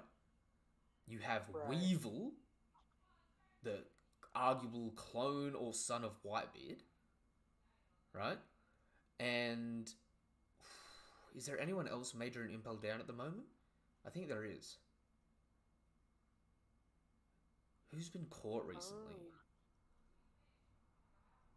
On Clay is still in Impel Down, but I don't really think he'd be like. Of course, he's important, but I don't think he would be like necessarily like See, of note. I think like right now. I think the actual interesting thing about Bon Clay there is Bon Clay's got a connection with Buggy, Crocodile, and Mr. 3. But Bon Clay, Right. in the time skip, I actually think has become a lieutenant for the Revolutionaries, fulfilling Ivankov's place in Impel Down, because Ivankov was originally there for the Revolutionaries to stage a coup. Right. So it could be a matter of they try to free everyone from Impel Down, and Bon Clay's actually angry with them because he's like, you did this too early. The Revs needed this on a certain time and date. Right. And you could have a bit of conflict there between the Cross Guild and the Revolutionaries. But then you'd have Cross Guild, because say Cross Guild is a Yonko crew at the moment, right? Or the equivalent of, right? Right. You need some other people in those commander roles. Now, the Daz Bones, Mr. 3, and Alvida could be those commanders, and technically speaking, some of them have got devil fruits that have got specific hack. Like Alvida's hacks with the slip fruit could make her threatening even if she's not strong. Right. But if you get some other top tier people in there, that becomes like a fully functioning Yonko crew now, doesn't it? Yeah. And it's interesting because you could almost have like a redemption arc for Hannibal and Magellan, right? Where they're taking on the likes of Cross Guild, and you could get some post time skip scaling for Magellan. Because That'd be interesting. Because a big problem for Magellan is it's like the world government put him there because they thought cleanly he could deal with any prisoners, right? And his devil fruit is really hacked, but some of those prisoners were warlords and second division commanders, right? Yeah. So Yeah, they're from like the powerful people. Like, wasn't who was it? World in yeah, Impel Down? yep, Burndy World. So from the government's perspective, Magellan's over these people, whether it's because of his hacks or his abilities. Pre-time skip when Luffy was there and they were fighting, right? Okay, yeah, people downplay Magellan because he got winded when Luffy hit him off guard with Gear 2, but those same people also forget that Gear 2 is still relevant now in the story even. Right? Like, Yeah. Garp got sucker punched by Gear 2 Luffy and got sent flying in Marineford. Right? We've had plenty of people if people get hit by Gear 2 off guard, it does push people around. Yeah, you're going flying. But with Magellan, after that one attack, he got up and he was fine, and he low diffed Luffy and he low diffed everyone else in there, including Ivankov, who's a second division commander of the Revs. So it'd be good to get that comeback, and I don't know. There's a lot of stuff they could do with it, because I feel like the most interesting character at the moment that we haven't seen make any moves really is Weevil, because Oda's hyped Weevil up for all sorts of reasons. You know exactly how I feel about Weevil. Yeah, There's very few characters. Like I don't question Oda. You know what? We don't question Oda. We don't. But I have to say, there's two characters that have made me physically angry over the course of One Piece, and Supernova already knows the two of them. You probably remember them. Who are the two characters that guaranteed I just start getting upset about? I know Weevil's one, and I want to say Don Chinjaz's the other. Oh yeah, I can't do it. I don't know what it is. All the power scaling coming off the back of the Continental feat, Glitter hates. I hate it. Because there's no argument against it, but at the same point in time, but it's not of merit, because are you trying to convince me that Luffy was at that period of time prime GARP level? Because I can't. And then how easily the head actually popped back out. Like I can't do it. He as a character just upsets the whole balance. That being said, it could make for a really interesting conflict there, because then we could maybe get like another fight, even if they're not successful, or even if they're only partially successful attacking Impel Down. It'd be really cool, because maybe we get a fight where they have to go send Greenbull, and we could get a fight of Greenbull versus Mihawk, where Greenbull seemingly has a black blade on his holster.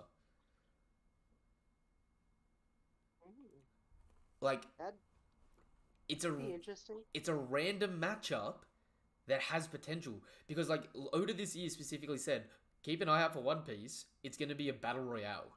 This person and this person will fight. What?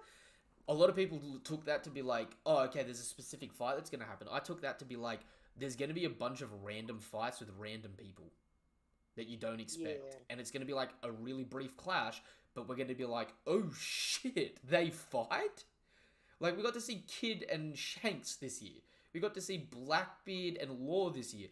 We got to see Kuzan and Garp and Shiryu and all those people. We got to see Luffy versus Lucci Part 2. It's literally been like that ever since he released that letter. It's been like that. Oh shit, we get to see these two fight today. Verse of our friggin' Luffy coming back was on anybody's bingo card. To be honest, I don't think anyone was like, who's gonna fight this year. I had one person that said, "Oh, I predicted this," and I was like, "When did you predict it?" And they couldn't back it up, and I was like, "Just say that you didn't know it was gonna happen. It's fine. We don't have to know everything." One of the best parts about One Piece is we do reactions weekly. We discuss it like crazy. We get like maybe at best 50% of what's gonna happen.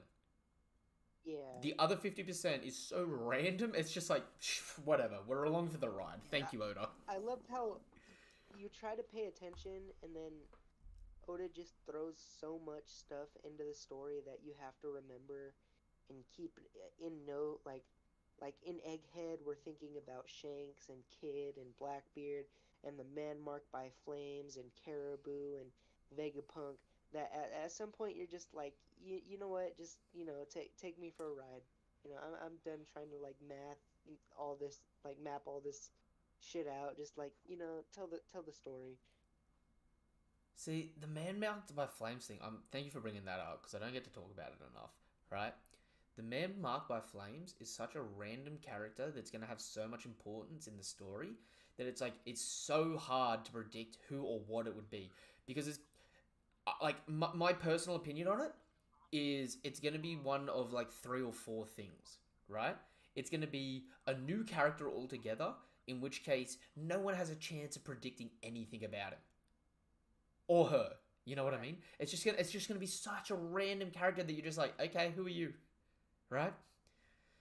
Another alternative is Rox is so bitter that he lost that he stole the last poneglyph to have a monopoly on it. It's either I want it to be I kind of want it to be Shiki.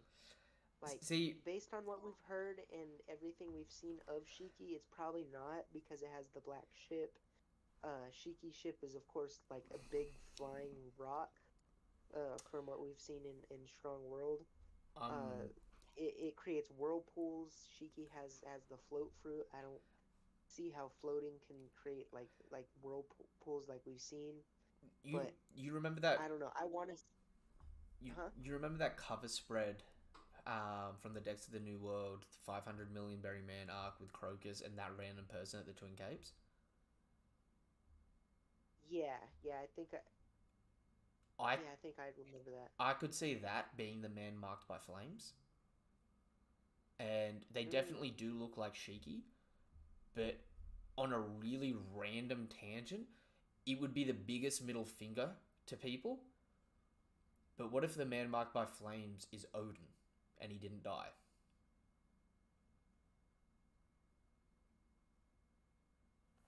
Yeah, I feel like that. It I would don't know. suck.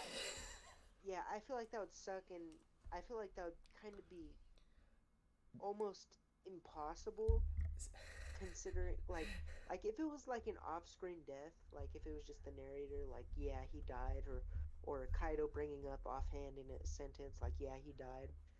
I would believe it, but we actually seen the See, panels of him like sinking into the do hot you know what the oils. problem is with that though? Huh. He survived in the hot oil for an hour anyway, Mm, that's true. and he would be burnt all over from it, right? Yeah, that. And he has a Okay. connection with Crocus, right? And then And he was he present when that always poneglyph. just He was present when he saw, like, he was there at Fishman Island when we last saw that poneglyph. yo. I would hate it because it means Odin's a dick. He left all the trauma of Wano for his dad and his kid to deal with.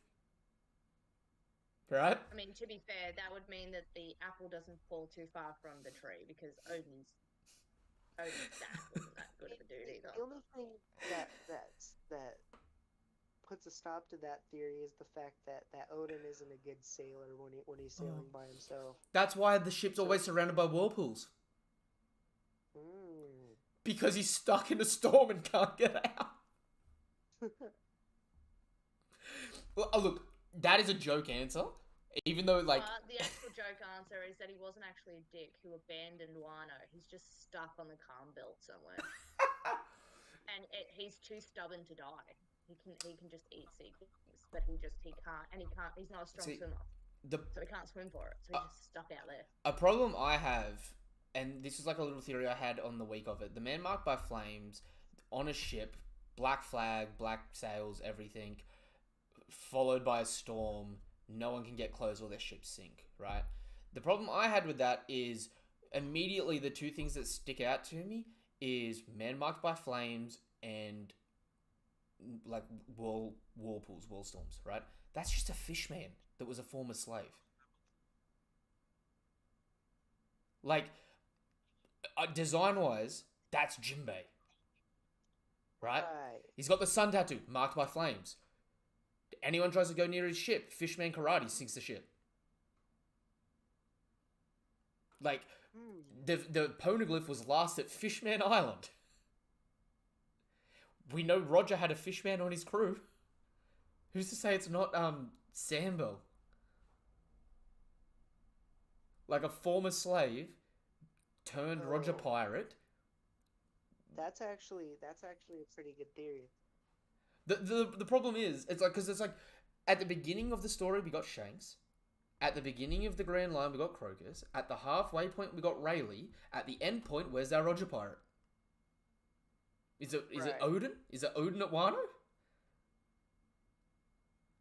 Because it's like looking at that pattern and the consistency, like it's a random ass theory to have, but it's like we have no other information, and I'm sort of sitting here and I'm just like, look, I could see it being Odin for a really bad reason, or I could see it being some random character that we barely know anything about, but there's a lot of lore to them.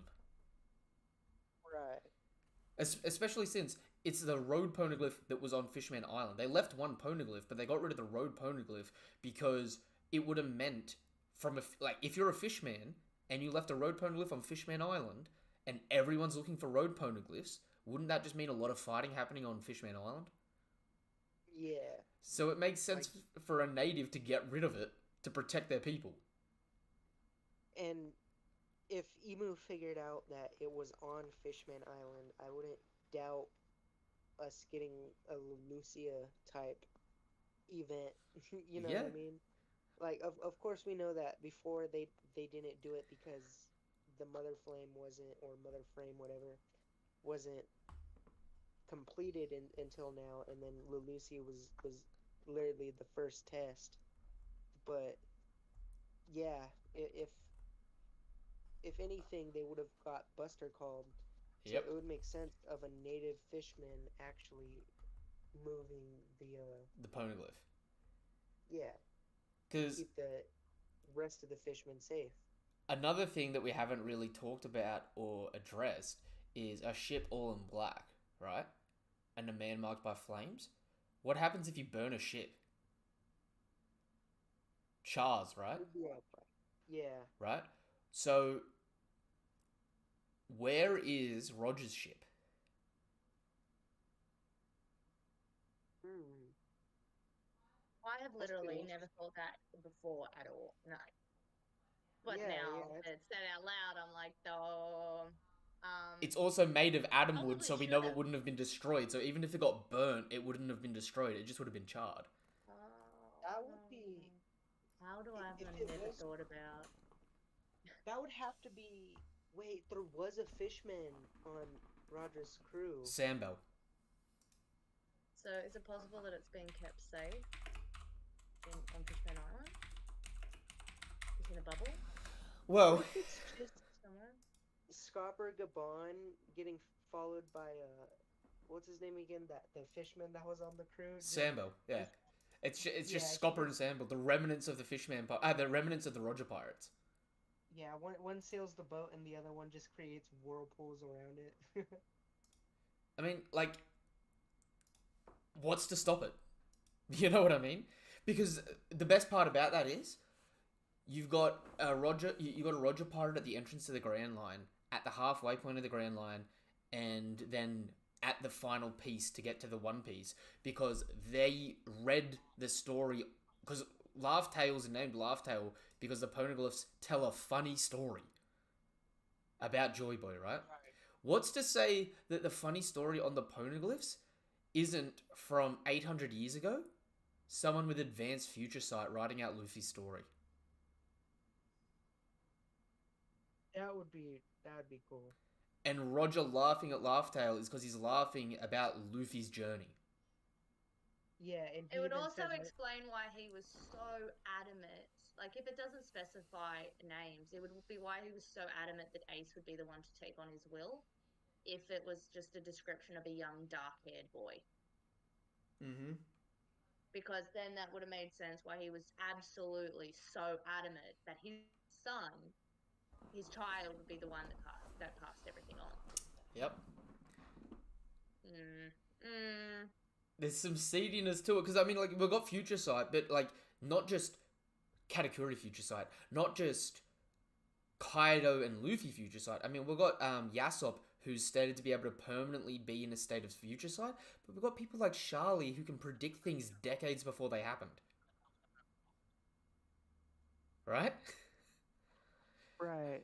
So it's like, Yeah, yeah. Charlie definitely has a form of like advanced future sight. so why is it that anytime anything about the One Piece is being brought up, it's always like in Odin's journal, wait 20 years. It'll happen in 20 years. Just 20 more years. Same thing with Shiki. Wasn't Shiki's plan supposed to Yep. be enacted in 20 years, Yep. which is current One Piece Yep. right now, which is the Oh, current year of One Piece? I think the time when Shiki said that, it was actually, that would have been 22 years ago now. I think, oh, is that right? Yeah, I think that's right. The event of Roger's execution and thus the end of Shiki when he says that is when Roger was executed, which is around the same year as O'Hara, I'm pretty sure. Right. Or close to it. Maybe a few years after O'Hara. Right? But, I mean, like, again, it's like, there's... It could be something stupid like that, you know what I mean? Because Roger even said, it's like, I wish I was born in the same time as you, Joy Boy. So, I mean, you've got a futuristic society that can make godlike abilities, but there's a natural phenomenon in which people can see the future. What if they just hedged all their bets for shit working out in 1,000 years? Cool. That's pretty interesting too. This is the problem with One Piece. There's so many different ways you can interpret this random stuff, and so many ways you can take theories. Different ways you can spin one different thing. Yeah, and it's like Oda's got so many of these, and it's funny because every time anyone makes up a theory, like Oda's gone on the record saying it's like no one's gotten close to predicting One Piece. It hasn't happened. It's not gonna happen. Like he's confident that we're not gonna guess it, even though we guess most of the stuff in the story. So it's like shit. What? How out there is it gonna be? You know what I mean? Yeah, it's gonna be something like left field, bro. Like, dude, everybody's gonna want to say that they seen it coming, but nobody fucking seen it coming. Yeah, see, that's the thing. If anyone tells you, oh, I predicted this in One Piece, I'm like, okay, is that the only thing you predicted? And if they go, no, I've predicted heaps of stuff, I'll be like, all right, you're full of shit. The second people start saying they predict heaps of stuff in One Piece, I'm like, you haven't been reading One Piece long enough then.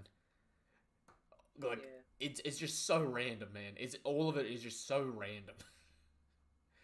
Like, I remember back at being week to week in Whole Cake Island, the theories that were coming out for the end of Whole Cake Island, people were way off. I mean, even in Wano, dude, every other week I was like, Act 3 is gonna end soon and Act 4 is gonna start. No, it didn't. It didn't. We were all wrong. Yeah. I'm pretty sure everybody was wanting Wano to be a 5-act structure. Which is why you had the theories of like the raid failing, and then like Act 4 is almost like a training arc, and then Act 5 would be them basically a second version of the raid, which never happened. How I always thought it was going to be was Act 3 would end with some major downfall on the Alliance. Act 4, which is meant to be the conflicts, right, was going to be the Big Mum Pirates finally making it up. But then Sword sending like allies to come help as well. That's something we needed.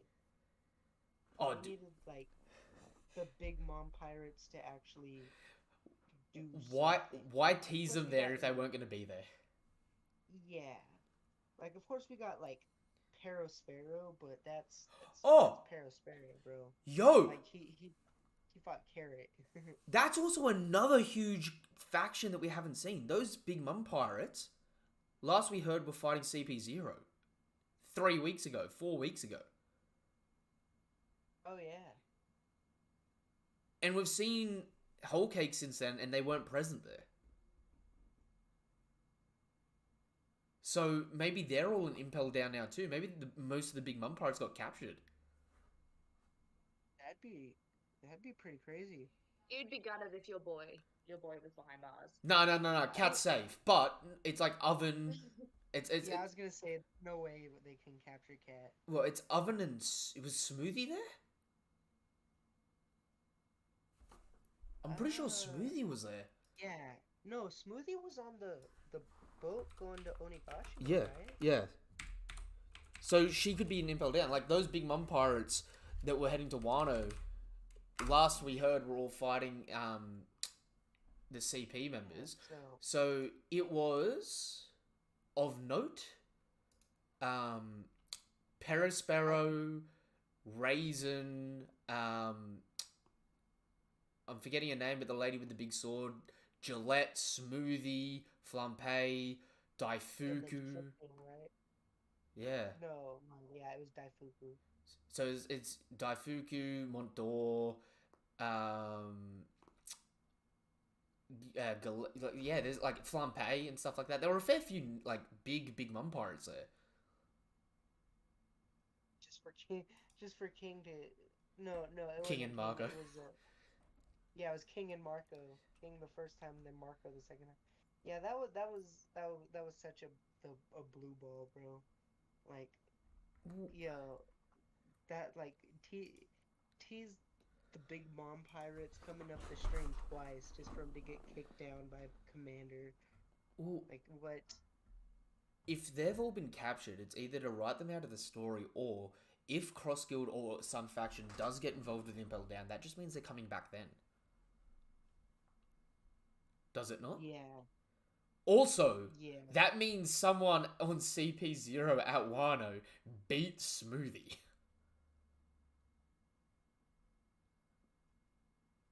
That makes me so sad.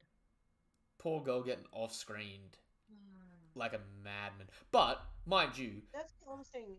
Smoothie should have had more in like more of a showing. Oh, she should have been, especially as almost one of our first One Piece characters with legs.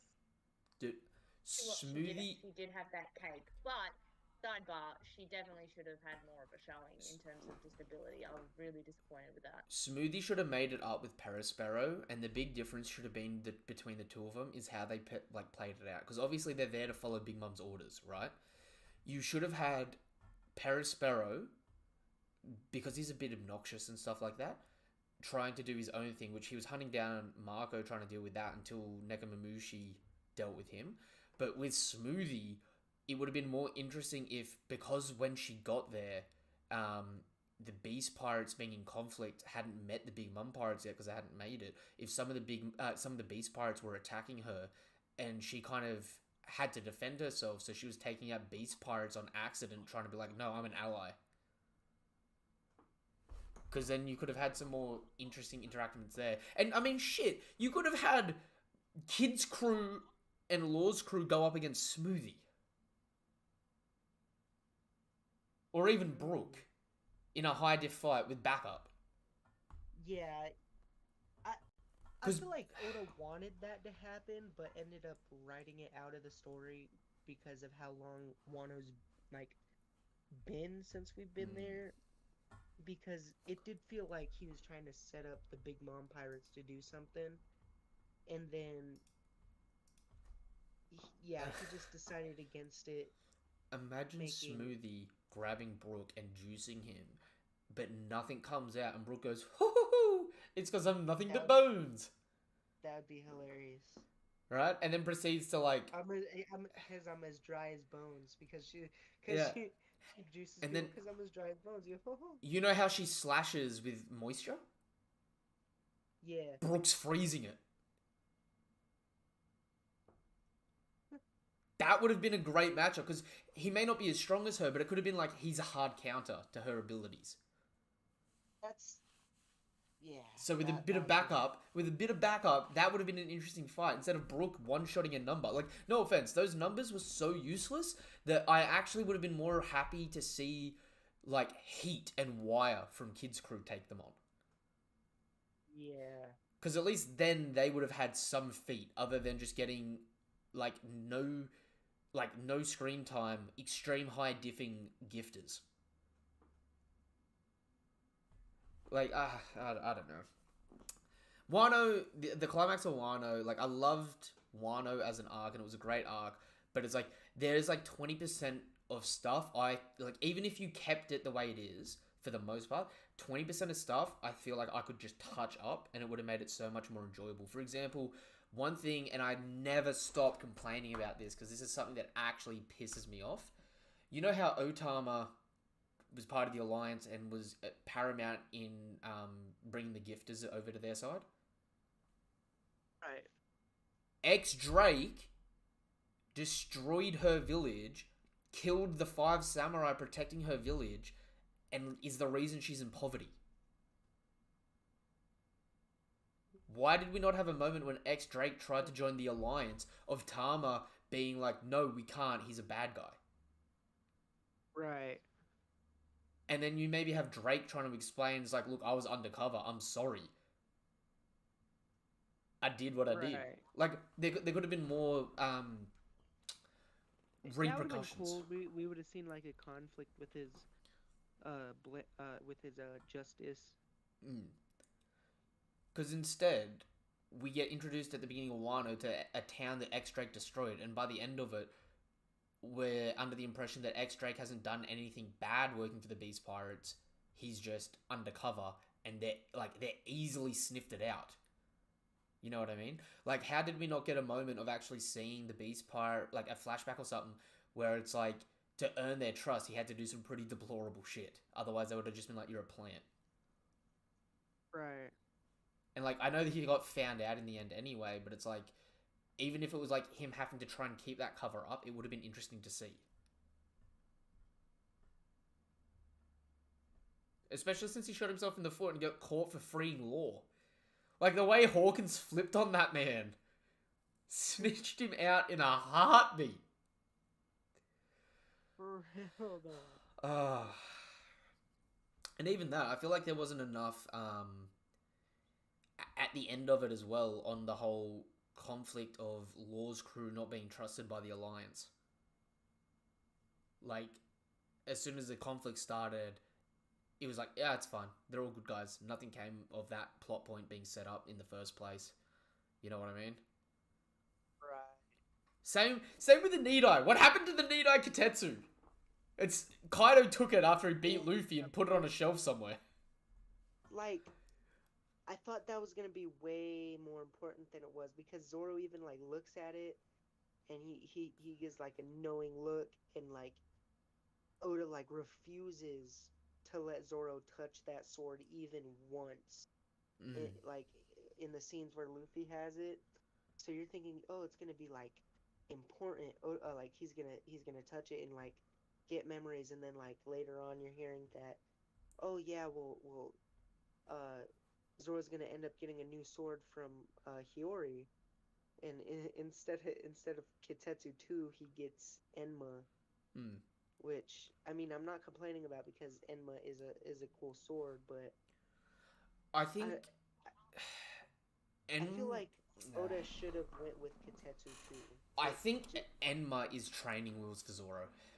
Like, straight out, I think Enma is going to be with Zoro until Zoro masters Haki, and then Zoro can swap Enma out for another blade. Because the problem I have with swords in One Piece is, my theory for black blades is okay. You know when Zoro first uses observation haki in Alabasta? Yeah. And he's describing, I can hear the voice of the trees, the rocks, the leaves. I can even hear the voice of the swords. And then it's re-brought back up in Water 7, where when Chopper's coming nearby, Zoro can sense his swords nearby. So he can hear the voice of his swords. Right? It's established that everything in One Piece has a voice. That's why you've got things like the voice of all things. Swords are the only thing, other than poneglyphs, that potentially have a will of their own. Right? Right. So we've actually seen like Enma having its own will, and then the Kitetsu swords have been described of having a will of their own. So how I view Black Blades is the user and the sword have the same will, or the same want and achieve it.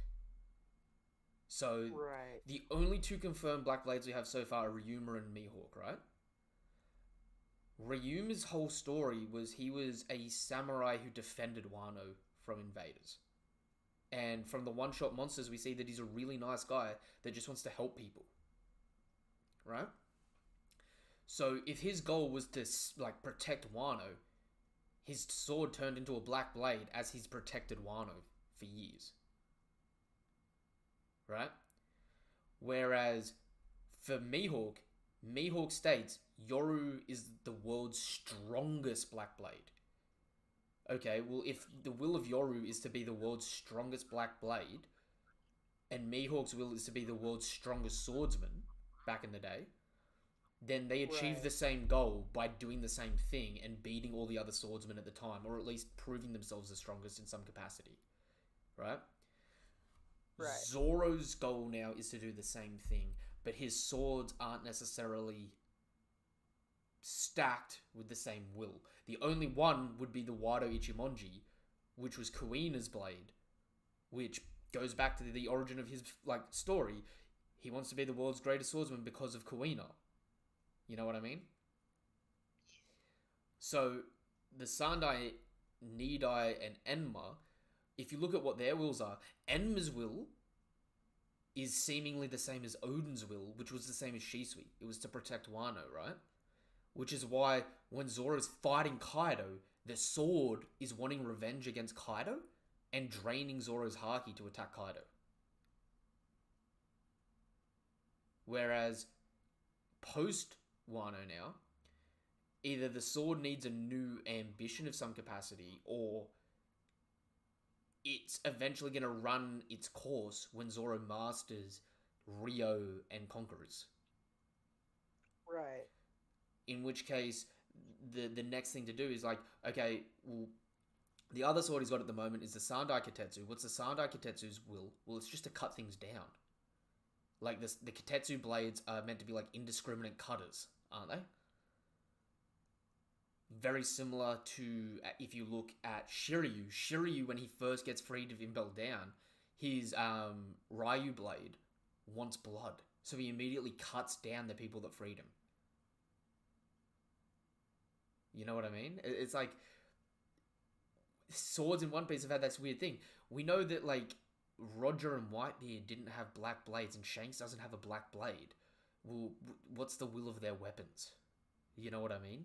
Because that would be Right. really interesting to learn if, even though they can use their weapon to the same skill as the world's greatest swordsman, essentially, because they don't have that same synergy with their weapon, they'll never achieve that specific thing. If that makes sense. That makes sense.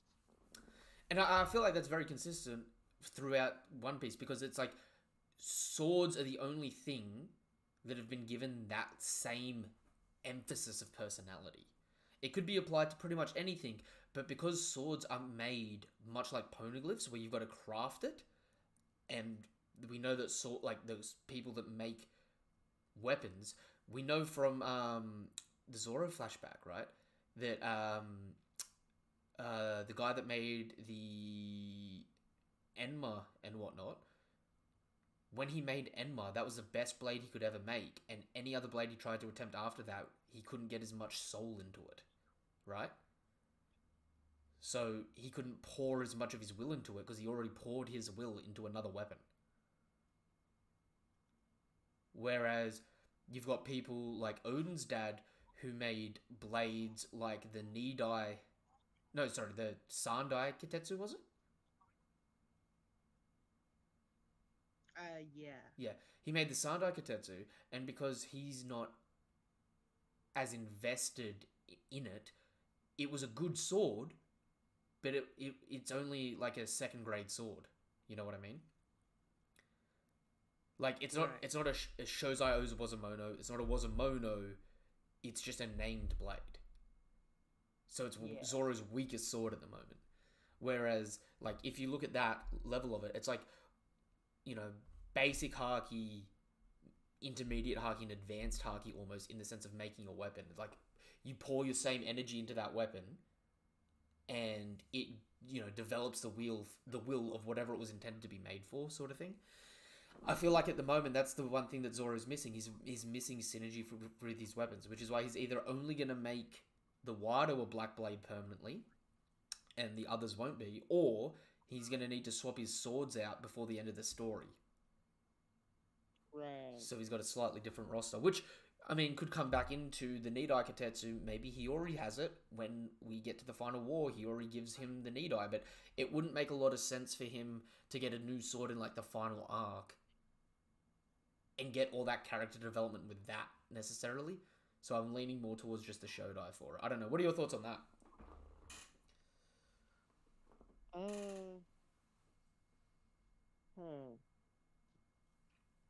I'm thinking that I would really like to see a sword like swap, of course, because we do know that there is 3 Katetsu blades, and of course Zoro is the master of 3 sword styles, so kind of fits that he would use all 3 Katetsu blades. But at the same time, I'm kind of don't see a reason for him to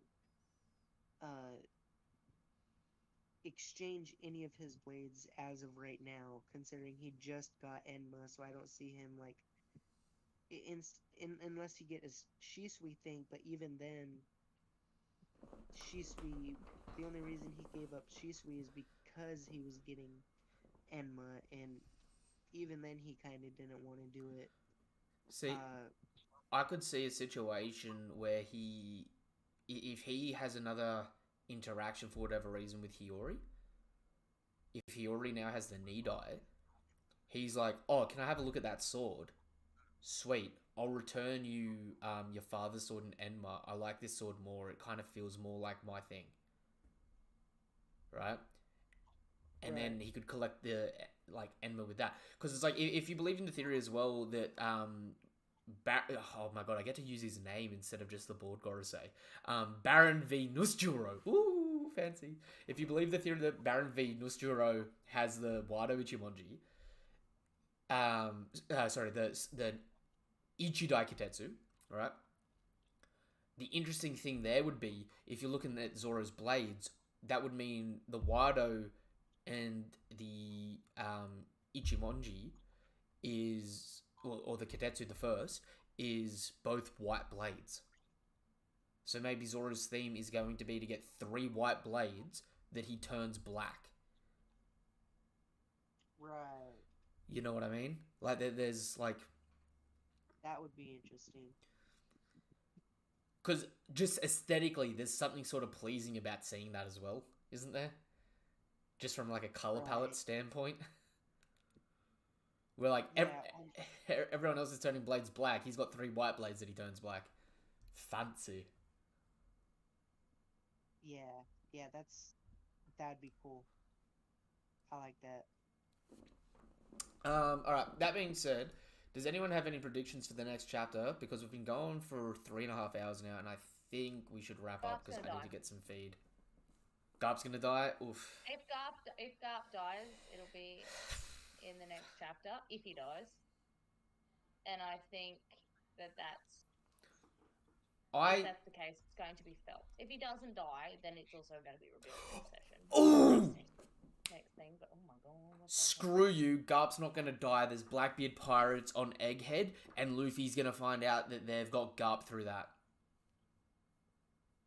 I mean, how would they, unless there's a transponder snail, like, interaction. The Blackbeard pirates are going to get update from the other Blackbeard pirates, being like, where are you or how are you going? You know, we've got more important things. We've captured Garp the hero. Luffy's going to hear that, and Luffy's going to have to make a decision with Garp that he didn't with Ace. Is he going to get involved or not? On the flip side of that, the other person that may get involved, who also is potentially involved with the Vegapunk this arc, Dragon. What would Dragon do if Garp has been captured by the Blackbeard pirates? Especially since the entire post-time skip has mirrored the pre-time skip, with the Blackbeard pirates chasing... So, pre-time skip, the Blackbeard pirates chased Luffy and ended up capturing Ace instead.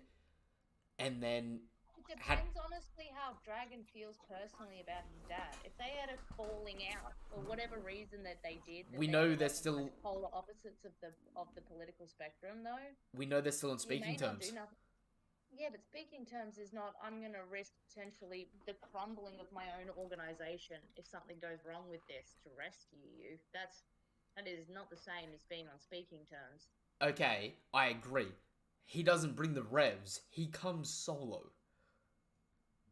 I actually would hope that the most, but at the same time, I am having a giggle Or at how hard you're going down a rabbit hole yeah, to no, try and find a way. no, to screw it, this. screw it. There's two people that would come, Dragon and Sabo, because they have a personal connection with Garp. None of the other revs need to have anything to do with it, right? Dragon hunted, Blackbeard hunted Dragon post time skip the entire time. He followed him. You had Burgess and Sabo. You had the Blackbeard pirates invade Baltigo. All that stuff. So all post time skip, they've been hunting Dragon the same way that pre time skip they were hunting Luffy. Pre time skip, Ace got in the way. Post time skip, Garp's getting in the way. They're getting involved. They have to. Next arc, after Egghead, Luffy's going to Hajinosu to save Garp. Yeah. And, yeah. Converted one Luffy of has to be involved somehow. And imagine Dragon coming especially out for since his old it's man. Garp. Like, could you imagine if the first time we get to see Dragon's abilities is in an all-out fight where we also get to see an all-out Blackbeard? Like, think about that. Two of the most mysterious people that off-screen all their events in the story fighting all out for the first time on screen. And it would be a genuine case of no one has a clue on who's going to win, because who would be more important to the story, Blackbeard or Dragon? That would be genuinely hard to Dragon. answer. Right. I'd argue Dragon because Garp's own, and not to be rude to Garp because he's amazing. His only significant value is of Luffy's grandfather.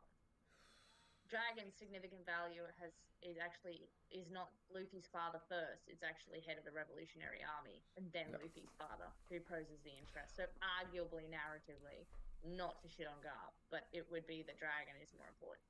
I still think there is more likelihood of bloody Dragon coming to Hajinosu than Luffy at the minute too. Because Dragon and Sabo have a connection with Garp, obviously, but also they have a problem with the Blackbeard pirates and the way they operate. And could you not imagine how cool it would be to see Dragon versus Blackbeard, right? But then Kuzan versus Sabo, fire versus ice. Yeah, I could see that.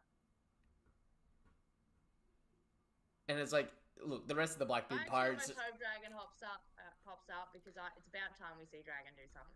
But imagine that though. That would be the best way for him to turn out, trying to save his dad. So the Blackbeard pirates and the revolutionaries don't have beef. What did Ivankov say when what was Ivankov's whole reason for going to Marineford was, I know your father isn't the kind of man to stand aside and let a family member die. Right. Which would mean if Dragon knows that Garp has been captured by Blackbeard, it's in his personality, according to Ivankov, to show up and show down.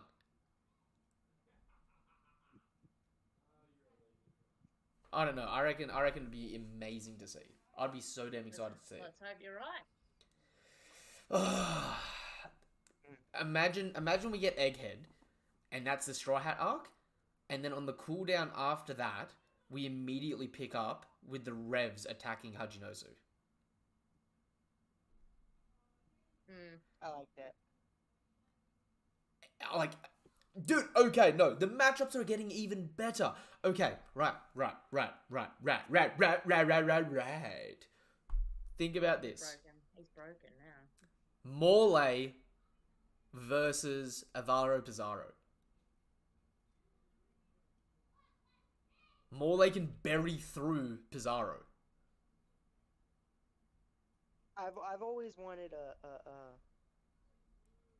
Who was it? Who was it?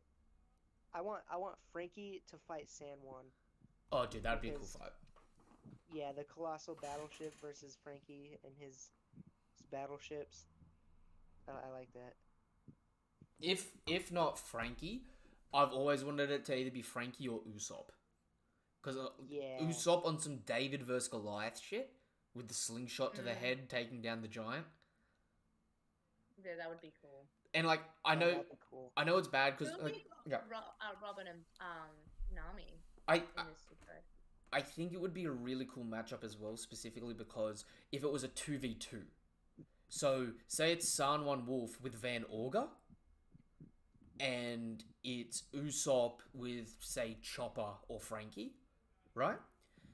So you got Sniper versus Sniper, but eventually what ends up taking down San Juan Wolf is, like, the slingshot to the head. That would be cool. Sorry, what was the matchup I'd you were like talking a about? like a, huh? Someone was saying another matchup before as well. I was asking who you were going to give, who you think, because they don't tend to pop up a lot in conversation when people are matchmaking. So I was wondering who you're going to pair Nami and Robin with.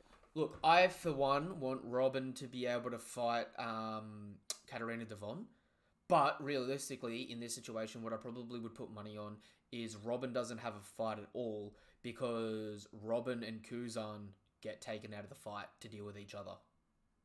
Yeah, I was gonna say Robin versus Kuzan, but not like an actual fight. More like a talk no jutsu. I thing. see it being Kuzan kidnaps Robin, and while everyone else is fighting, they're just talking. Yeah. And whoever wins, whoever wins walks away. If the Blackbeard Pirates win, Kuzan walks away with Robin. If the Straw Hats win, Kuzan stays and lets Robin go. It's just like not worth the fight for him. You know what I mean? Right. As for Nami, honestly, I would much rather see Robin versus Katarina Devon, but Nami versus Katarina Devon, I mean, it'd go hard. Especially since Nami's known for using her sexuality in fights, and Katarina Devon hates it. She hates beautiful people. So, Right. if Nami did like a happiness punch or something like that on I can see accident, that, yeah. it would just enrage Katarina Devon. An accidental happiness punch. Just accidental flash. Oh, sorry guys. Oops. All my clothes just fell off. Well, I That mean, would be very anime appropriate, yeah. but it could happen, and it would be stupid, but it would be like, it would be play up for close to gags. The gag of One Piece. To be Yeah, fair. yeah. Like, Plus, I can see Oda almost making a nice, like, a nod to the end of Naruto with the fact that friggin' Kagura got beaten with, like, a sexy jutsu. I could almost see, because they're friends, that he would have been like, I'm gonna make a little gag about that then in my fight, which would be funny. See, the problem I have for the most interesting gag fight is Jinbei. Because there's so many people that Jinbei could pair with for a fun fight in the Blackbeard Pirates, right? Like, he could have a Macho Man fight against Burgess, but so could Frankie. Like, both Jinbei and Frankie would have the best punch-for-punch fight with Burgess. It would just be fun, Right. aesthetically, right?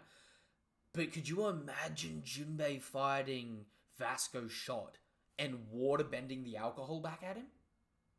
That's what I was saying, bro. Like, dude, That would be cool. probably That would be so cool. right.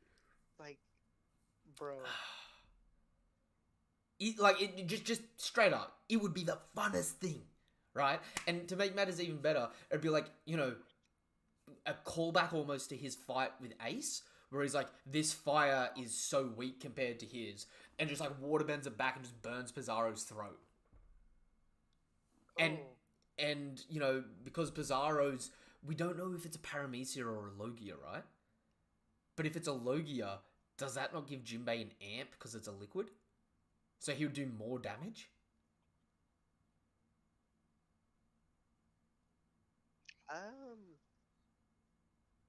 Because Fishman Karate works by manipulating the water. Right. I would think it would act as like a it has more liquid.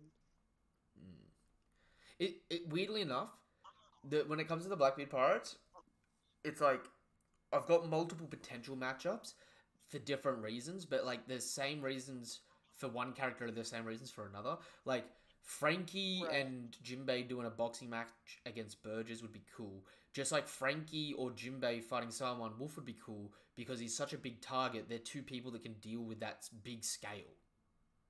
Right. Whereas Usopp versus Saruman Wolf would just be cool because it's like, oh my god, it's a big dude versus a tiny regular ass dude. That's tough. Whoever would fight Pizarro, it's like Zoro could do it because he's already done it with Pika. Sanji could do it to show a parallel with Zoro. But like Sanji would also be much cooler fighting Kuzan. Right? Especially if it was to save Robin. Again, like Right. that fire and ice sort of thing. Especially if, you know... Okay. Who do you think is stronger on the crew? Kuzan or Shiryu? Because I know people have different takes on this.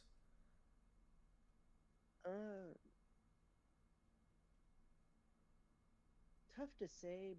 From what we've seen, I would say Kuzan. I agree. I think Kuzan...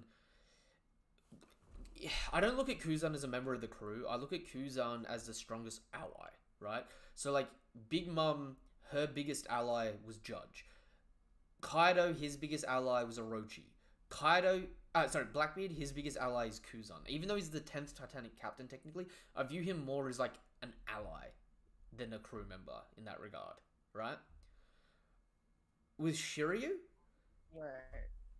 his fruit limited what I thought he was going to be. Burgess, he's technically stated to be the right-hand man, like the first ship captain. His fruit made him look a lot better, but it didn't give him what I wanted for him in what I think he would need for a fight. So my problem is between Shiryu and Burgess, they're both kind of lackluster. So there's like a big drop-off between Blackbeard, Kuzan, and then the next best. And like, I feel like, you know, if we get to see more of it, it'll be cool. But it's just like a little bit lackluster in that regard, if that makes sense. Like, Burgess would have been way more scary, I think, if he had a fruit similar to Marco's Phoenix fruit. Because Burgess' biggest problem that we've seen so far is he doesn't have a high threshold for health. He can get beat up pretty quickly. Whereas Shiryu, okay, he's got the invisibility. Even if you give him all of Zoro's abilities currently, but just make them invisible, it's like, it's cool, but it's like, I mean, it's not Mihawk. You know what I mean? Right.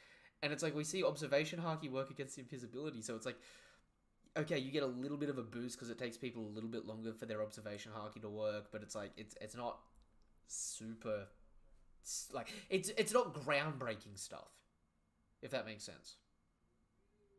Like, I would even argue at the moment that Pizarro is maybe almost looking more impressive than Shiryu. I don't know. Maybe we need to see more of him. That being said, is there anything else anyone wants to say before we wrap up the stream?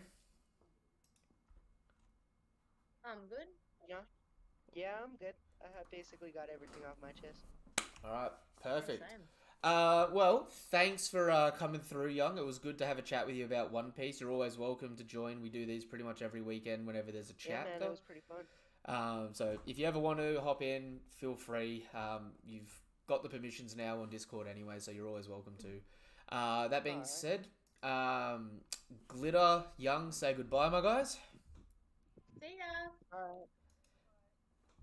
And until the next chapter of One Piece or until the next video of mine you watch, whatever it is you're here for, thank you guys and girls for coming through. Nothing but love, nothing but respect. Have a damn good day. It was really appreciative. Goodbye.